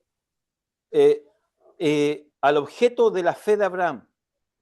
Por eso Pablo usa estos dos versos, o sea, estos dos versos del Antiguo Testamento, para dar a entender, ¿cierto?, dónde colocó la fe Abraham, en quién estaba sujeto Abraham, ¿cierto?, en quién puso o el objeto de su fe, cuál era el objeto de su fe. Y aquí Pablo habla, ¿cierto?, de que el objeto de su fe tiene que ver con este que dice, el que da vida a los muertos. O sea, citemos el texto para que no sea tan seco. Dice, como está escrito, te he puesto por padre de mucha gente, dice, delante de Dios, a quien creyó Abraham, ¿cierto?, el cual da vida a los muertos y llama las cosas que no son como si fuesen. Y aquí Pablo, como le digo, usa dos textos del Antiguo Testamento. El primero está en Deuteronomio 32-39, sobre cuando Moisés le acaba de entregar el cargo a Josué, y Moisés, ¿cierto?, este famoso cántico profético de Moisés, y Moisés dice, ved ahora que yo soy, no hay dioses conmigo, yo hago morir, yo hago vivir, yo hiero, yo sano, y no hay quien pueda librar de mi mano. Y luego Pablo, ¿cierto?, también este parafraseo de texto usa el de 1 Samuel 2:6, cuando Ana está orando, ¿se recuerdan? Ana, la que no puede quedar embarazada, está orando por un hijo, por Samuel, y Ana en su oración cita, Yahvé mata y él da vida, y él hace descender al Seol y hace subir. O sea, ¿cuál es la idea de Pablo con respecto de usar estos dos textos? Es para dar a demostrar, ¿cierto?, en quién creyó Abraham. Esta es la naturaleza, este es el carácter de quien Abraham depositó su fe. Este es el objeto de la fe de Abraham. ¿En quién? En alguien que tiene el poder sobrenatural, en alguien, ¿cierto?, que puede tomar la vida y quitar la vida. Yo no sé por qué Pablo usó estos textos tan potentes, porque dice el que tiene, el que ve, ¿cómo dice el texto? ¿Cierto?, el que da vida a los muertos, el cual da vida a los muertos y llama a las cosas que no son como si fuesen. Entonces, ¿cuál es la idea? ¿Cierto?, que Pablo está diciendo que este viejo Abraham, este anciano Abraham, ¿cierto? Su fe estaba instalada en el carácter y naturaleza de Dios, un Dios que era poderoso, un Dios, ¿cierto?, que independiente de que este hombre ya estaba viejo, como decía Marcelo antes, un hombre que estaba anciano, y además considerando considerando su vejez, considerando también la vejez de la esterilidad de Sara, dice que él confió, o él tenía, ¿cierto?, su credibilidad, su fe estaba instalada en el poder de Dios, que podía dar vida a alguien que estaba muerto. O sea, el único que podía cumplir esta promesa era, en ese instante la promesa era que iba a dar un hijo. Era solamente Dios. Entonces, y Pablo, la frase que me parece incluso más potente, es que dice que Dios es alguien que llama a las cosas que no son como si fuesen. Y aquí encontré varias cosas, hermano, que son interesantes. Puede ser, o sea, que Pablo o está usando este texto para dar a entender varias cosas. Posiblemente dice que Dios, ¿cierto?, cuando dice que llama a las cosas que no son como si fuesen, es que lo que todavía no había sucedido, ¿cierto?, que en Abraham habían sido benditas todas las naciones de la tierra, ya Dios estaba, ¿cierto?, considerando aquellas naciones, porque Chile no existía. Una cosa así. O sea, ya Dios, ¿cierto?, todavía no existiendo estas naciones, ya Dios, ¿cierto?, llamaba las cosas como si fuesen, las cosas que no son como si fuesen. incluso aún todavía no naciendo Isaac, que era parte de la herencia y que era cierto que estaba instalada la promesa. ¿Ah? Entonces, lo otro es que, cierto que Dios también convoca ante la presencia de Abraham todas estas naciones que todavía incluso no existen, como si existiesen. Otra interpretación que también son muy interesantes, que algunos dicen que esta frase tiene que ver con que Pablo se está refiriendo al poder creativo de Dios desde la nada en Génesis 1. Y Dios, ¿cierto? Y Dios creó los cielos y la tierra. O también eso de, ¿cierto? Que llama a las cosas que no son como si fuesen, o le da vida también a los muertos, es que tiene que ver con el poder de Dios cuando infunde vida al hombre que está muerto. Eso es lo que veíamos delante, el hombre que está pecador. O sea, Dios llama o da vida a los muertos, o Dios llama, ¿cierto?, a las cosas que no son como si fuesen, cuando Dios, ¿cierto?, imputa vida al pecador. Y como Dios también, ¿cierto?, no está sujeto al tiempo y es atemporal, Dios puede llamar ante su presencia las cosas que no existen como si existiesen. ¿Se entiende, no? ¿No entendieron, hermanos? Dios da vida, ¿cierto?, a lo que está muerto y llama a las cosas que no son como si fuesen. Entonces, tiene que ver con que no naciendo aún Abraham, ¿por cuánto pasaron años, Marcelo, que naciera? ¿25? Isaac, perdón. Aún no sucediendo todavía ningún rasgo de que la promesa se cumpliera. Ese es el punto. Todavía no había, mire, todavía no había fecundación. No había nada. Pero la promesa, por eso que Pablo usa, dice, y Pablo no, estas palabras no están en Génesis, estas palabras están, Pablo ¿cierto?, le da el argumento teológico, que Abraham creyó en Dios, en este Dios que le da vida a lo que está muerto y que llama a las cosas que no son como si existiesen. Entonces, mucho antes de que incluso hubiera un ápice del cumplimiento de la promesa, Abraham tenía su fe instalada en esa persona, en ese Dios. ¿Cierto? Que llama las cosas llama las cosas que no existen como si existiesen. O sea, todavía no existía Cristo, en el sentido humanamente. Todavía no existía Isaac. Todavía no existía el pueblo judío. Todavía no existían muchas de las naciones que existen hoy día. Todavía no existían, o sea, nada, nosotros podíamos decir, ni nosotros no existíamos. Pero Dios ya, ¿cierto? Pablo está diciendo, Abraham cree en ese que da vida a los muertos y además, ¿cierto?, llama a las cosas que no existen como que ya existiesen. Para mí es una profundidad, como dicen los rabacucos, esto es profundo.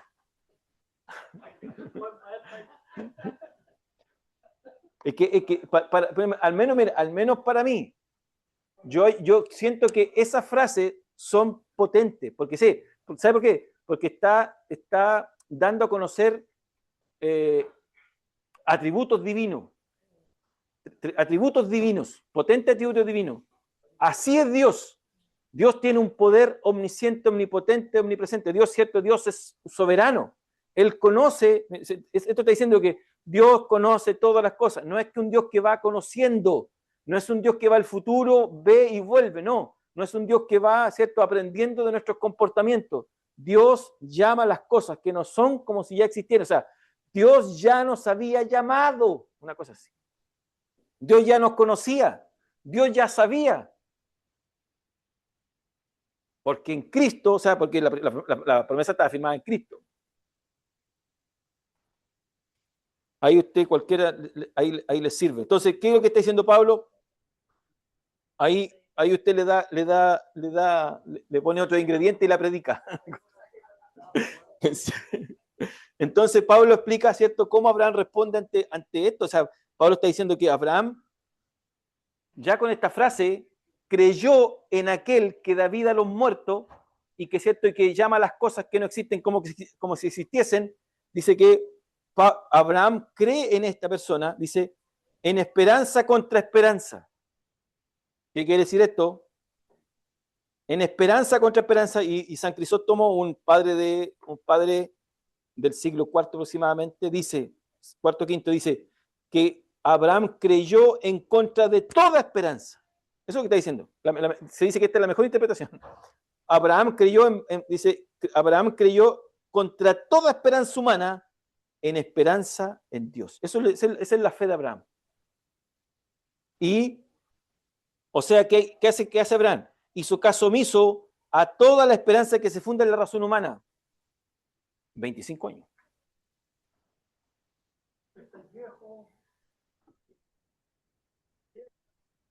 Sí, claro, porque claro, usando la razón, mira, la razón es lógica. La razón es lógica, ¿o no? 99 años, ya estaba casi... Y ella más había reído, ¿no? Y ella además, ¿cierto? Ella era estéril toda su vida. O sea, era absolutamente imposible que algo sucediera. Pero dice que, por el contrario, dice que su fe estaba sujeta en la esperanza que venía solamente en la promesa. O sea, esa fe que hablábamos la semana pasada, esa fe que Dios instaló en Abraham, esa fe que Dios sembró en Abraham, se forjó de una fe infranqueable que solamente se sostenía ¿en qué? En ese conocimiento del Dios que se le reveló. Yo soy tu galardón, yo soy tu escudo. Ese era el Dios que, ¿cierto? Que yo que te saqué de Ur de los Caldeos. Ese era el Dios que, ¿cierto? Que forjó en Abraham convicciones potentes. De esa forma, entonces, la promesa, se afirmó esta promesa a Abraham. Y Pablo dice que en el hecho de afirmarse, de sujetarse, dice que Dios lo considera como el padre de muchos, porque se había convencido, mediante la palabra, ¿cierto? Que sería, de él habría una gran descendencia. Y dice que murió Abraham y no vio ninguna de eso. ¿O no? No, pues si no vio ninguna de eso. No vio la arena del mar, no vio la estrella del cielo. Lo único que vio Abraham fue a Isaac, a Ismael que se le apuró, ¿cierto? Pero vio a Isaac. El autor de Hebreos después resuelve por qué vio. Y Génesis 15:15 se lo llevó afuera y le dijo, mira los cielos, ¿cierto? Cuenta las estrellas, así será, si la puedes contar, así será tu descendencia. O sea, esa fe estaba, ¿cierto? Sujeta en quién? No en la fe, estaba sujeta en el objeto de su fe. El objeto de su fe, hermano, el objeto de su fe era en quien podía dar vida al que estaba muerto y llamar a las cosas que no son como que existiesen. Ese es el objeto de su fe. Y luego dice la palabra, dice, y no se debilitó en la fe al considerar, lo que decía Marcelo, al considerar su cuerpo, que estaba ya como muerto. ¿Cómo es la palabra que dijo el otro día, Brian? No es necrosis. La palabra en griego. ¿Cierto? Dice, siendo de casi 100 años, o la esterilidad de la matriz de Sara, tampoco dudó por incredulidad de la promesa de Dios, sino que se fortaleció en fe, dando gloria a Dios, plenamente convencido de que era también poderoso para hacer todo lo que había prometido, por lo cual su fe le fue contada por justicia. Y aquí, el otro día mientras yo estudiaba me volaba un poco el cerebro. Y no solamente con respecto a él se escribió que le fue contada, sino con respecto a nosotros, la audiencia de Pablo, la audiencia de nosotros, a quienes ha de ser contada. Esto es, a los que creemos en el que levantó de los muertos a Jesús, Señor nuestro, el cual fue entregado por nuestras transgresiones y resucitado para nuestra justificación. Entonces, ¿cuál era el obstáculo en la promesa de los patriarcas? La realidad, la edad y la verdadera realidad, la realidad. Abraham, la razón, la lógica humana, la fe de cierto, pero Abraham dice que no, que Abraham dice que ignoró esta realidad. Ignoró la realidad, ¿cierto? El cuerpo como muerto. Ya no tenía la capacidad de engendrar 100 años. Y Sara nació estéril, tenía la matriz, era estéril, y esa condición obviamente no podía dar vida. O sea, el obstáculo, pero dice que a pesar de la evidencia, dice que a pesar de eso, dice que Abraham no se debilitó. Y veamos el proceso psicológico y espiritual del patriarca. No consideró, ¿cierto?, su cuerpo, ignoró la realidad, no dudó, por el contrario, ¿cierto?, se mantuvo firme su credibilidad, no, ¿cierto?, porque había una promesa, y además dice que dio gloria a Dios, o sea, fortaleció en fe. Fortalecerse en fe es dar gloria a Dios, ¿cierto? Obviamente adoró, alimentó, ¿cierto? Esa fe. Y dice que estaba plenamente convencido, o sea, tenía la certeza absoluta de que Dios tenía el poder para cumplir aquella promesa. Génesis 22. Entonces, Pablo cierra el capítulo con estos últimos textos y obviamente, ¿cierto? Yo lo veo como un misterio. La palabra misterio, hermanos, no se asusten, no es el misterio, la palabra tiene que ver con que algo que estaba oculto en la revelación progresiva, ¿cierto? Y que en algún minuto Pablo lo explica. Pablo usa esta palabra en Colosenses, usa esta palabra en Corintios y usa esta palabra en Romanos. Porque tengo un misterio. La palabra misterio no es un enigma, sino que simplemente dentro de la revelación progresiva estaba oculto para en un tiempo ser revelado.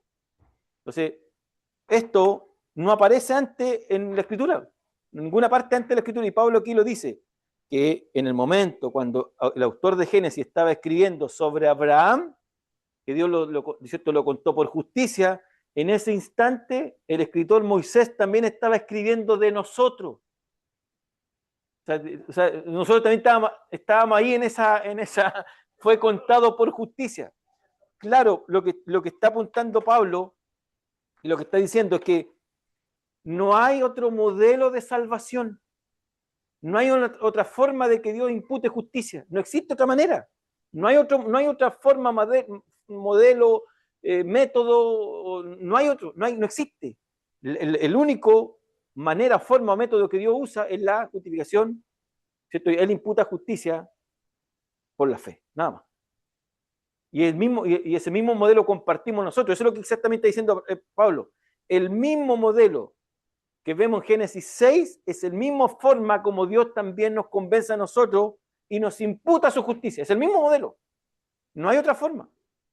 No es que yo tomé otro camino. Yo tomé otra vía, yo me vine por otra vía. Yo uso las dos sur, no, prefiero subir la 2 norte para subir, uno norte. No existe otra vía, dice Pablo. La única manera, la única forma como Dios imputa su justicia es según el modelo de Abraham. Así también todos los que creen, Dios usa el mismo modelo, el mismo patrón, la misma manera, la misma forma. ¿Cuál es la base de la justificación entonces? La fe. ¿Y quién es el objeto de dicha fe? Dios. No hay otra forma, dice Pablo. Entonces, la misma justicia que le fue imputada a Abraham, o le fue contada a Abraham, Dios le contó, ¿cierto? Lo puso a cuentas en la misma manera como Dios nos pone a cuentas. La misma manera. La misma justicia, ¿cierto?, que Dios imputó a Abraham, la misma justicia que Dios nos imputa hoy a quienes ponen su fe en Dios, que resucitó. Ahora, y Pablo agrega esto, que ahora nosotros ponemos la fe en quien, ¿cierto?, en Dios que resucitó a Jesús de entre los muertos.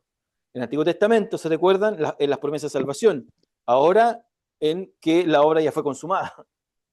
La diferencia. Entonces, Pablo finalmente, ¿cierto?, resume el Evangelio declarando, dice que Cristo, ahí hace una declaración, Cristo fue entregado por nuestros pecados y resucitado para nuestra justificación. Pablo está diciendo que la base, ¿cierto?, la base de la fe está sostenida, o nuestra fe está sostenida, ¿cierto?, en la obra que Cristo hizo. Única obra, no hay otra obra. Si es por obra, es por la obra de Cristo. Si es por obra, ¿cierto? Y única obra que nos declara justos, ¿cierto?, a los salvos. No hay otra obra. Y otra cosa interesante que hace Pablo, que con respecto a esta cita, es que yo creo que está instalado también lo que hemos estado viendo con respecto al Evangelio. ¿En qué se transulta el Evangelio o en qué consiste el Evangelio? Dice que el cual fue entregado, cuando vimos el capítulo Corintios 5:21, ¿no? 2 Corintios 5:21. Él lo hizo pecado para que nosotros fuésemos hechos justicia de él. Entonces dice, el cual fue entregado por nuestra causa, por nuestras transgresiones, o sea, por nuestro pecado, y resucitado por el bien de nuestra justicia. Fíjese, o sea, haciendo un nexo con lo que venimos hablando. La promesa no solamente consistía en traer al Salvador esto estaba firmado en la fe, sino que en esa promesa de que vendría el Mesías sería entregado por nuestras transgresiones y resucitado para nuestra justificación, o sea, para asegurar nuestra justificación, o sea, por eso le decía adelante, el mismo poder que Dios usa para resucitar a Cristo es el mismo poder para salvar al pecador. O sea, esto no tiene, ¿cómo le voy a decir? No tiene parandón, no tiene muro que contener. O sea, el Señor se pasó 50.000 pueblos. ¿Sí? Tenía todo armado, tenía todo determinado, tenía un plan hecho a la perfección. Y Pablo ya lo está lanzando, ¿cierto? Está lanzando luces, explicándolos ¿cierto? Cómo lo hizo. Y vamos a cerrar con esto. Y también me llamó la atención que a lo mejor está dentro del concepto que usa Pablo allí cuando dice que él da vida, ¿cierto?, a lo que está muerto. Yo creo que Pablo también quería conectar esto con el tema de Cristo y con lo que sucedió con Sara. Y que, dice, el evento de la promesa del nacimiento de Isaac, dice, desde un vientre estéril, un vientre que estaba estéril, yo creo que Pablo lo une con el evento de la resurrección de Cristo, que está dentro de una tumba vacía. Dos tipos de esterilidad dando vida. Entonces también es usando el texto que dice que él da vida a los muertos. Eso, mis hermanos. Capítulo 4, terminamos el 4.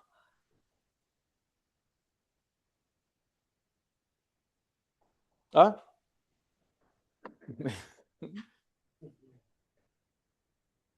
Medio año para 4 capítulos.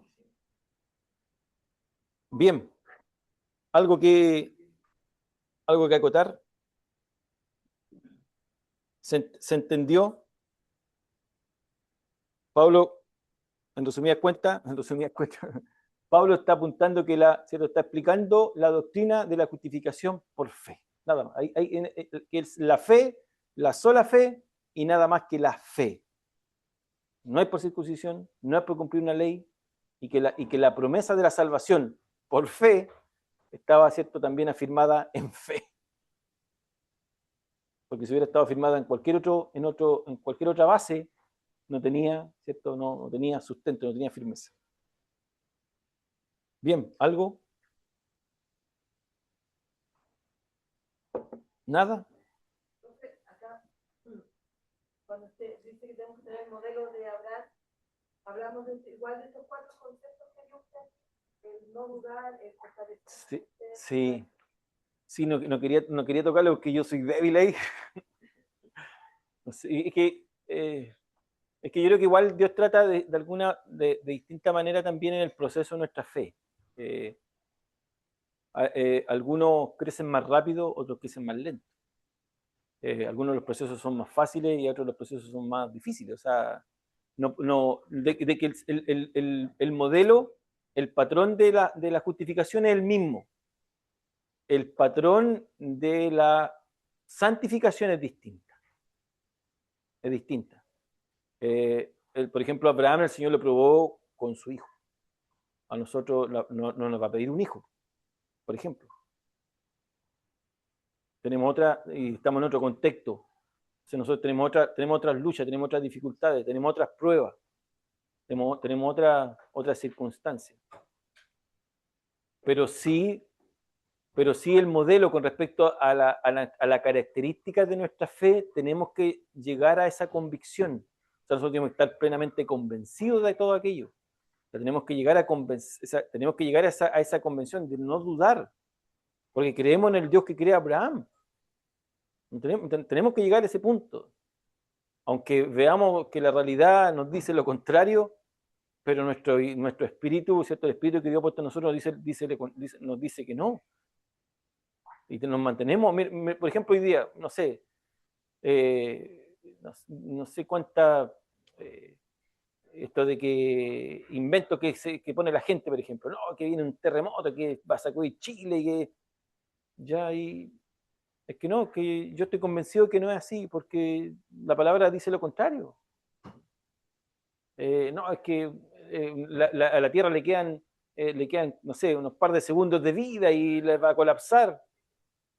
No, porque estoy convencido de que no es así, porque la palabra me dice lo contrario.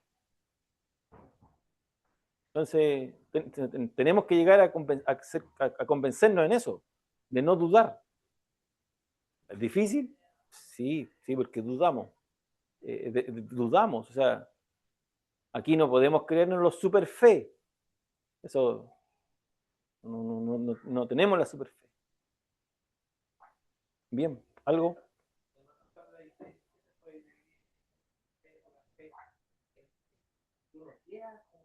No, que estamos hablando de fe de convicción. Fe de convicción con respecto a nuestro Señor. O sea, estamos convencidos en Él, estamos convencidos de sus atributos, estamos convencidos de su carácter, estamos convencidos de su naturaleza. Esa convicción.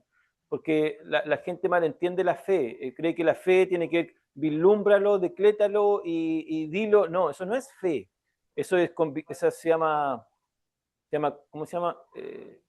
No, eso es algo de confesión positiva. No es confesión positiva.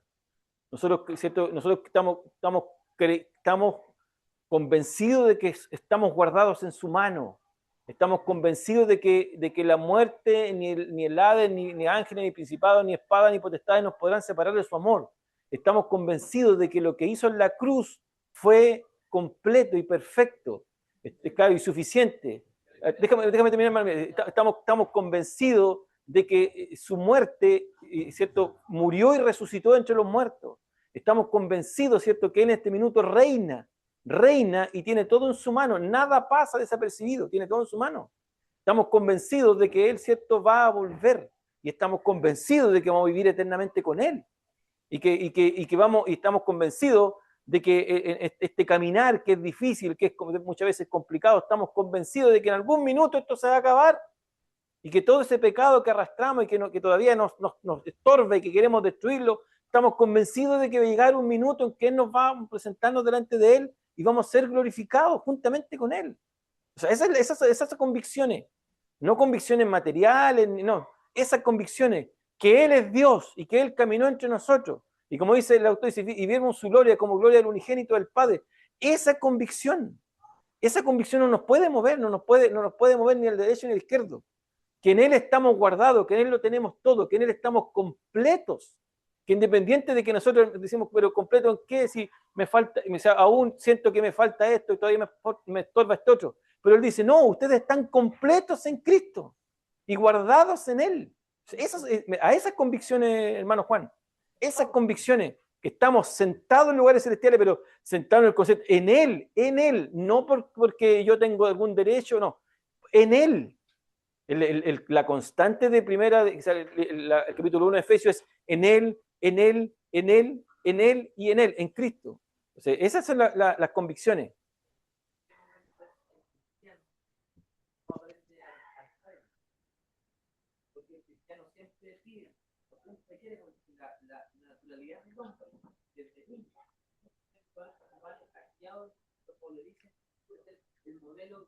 Sí.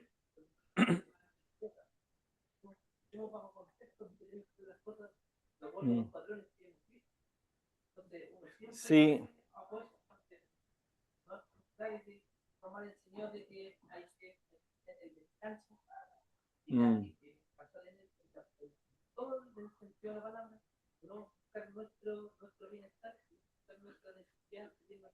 Es que lo que veíamos la semana pasada, lamentablemente, y es lamentable, porque se ha predicado de un Dios que no existe. Y ese Dios que no existe no es el Dios que nosotros vemos en la Escritura. Este Dios que nosotros vemos en la Escritura, como vimos hoy día, es el Dios que tiene el poder de dar vida a los muertos y de llamar las cosas que no son como si como que existiesen. O sea, no el Dios que está, ¿cierto? No es el Dios que de la lámpara de Aladino, ni el Dios que yo le decreto, que el Dios que yo lo mando, el Dios que tiene que hacer lo que yo quiera como un niño mimado. No, ese no es un Dios. Antes, ¿cierto? Uno de los profetas dice, ¿quién puede permanecer delante de su presencia? ¿Quién podrá permanecer delante de su presencia? ¿Quién podrá permanecer delante de su presencia? O sea, el verdadero Dios que se predica y que mueve ese tipo de fe no es un Dios. Lamentablemente hay que decirlo la verdad, no es Dios. El verdadero Dios es otro. Bien. Ahora ya vamos a pasar al capítulo 5 y ya vamos a relajarnos.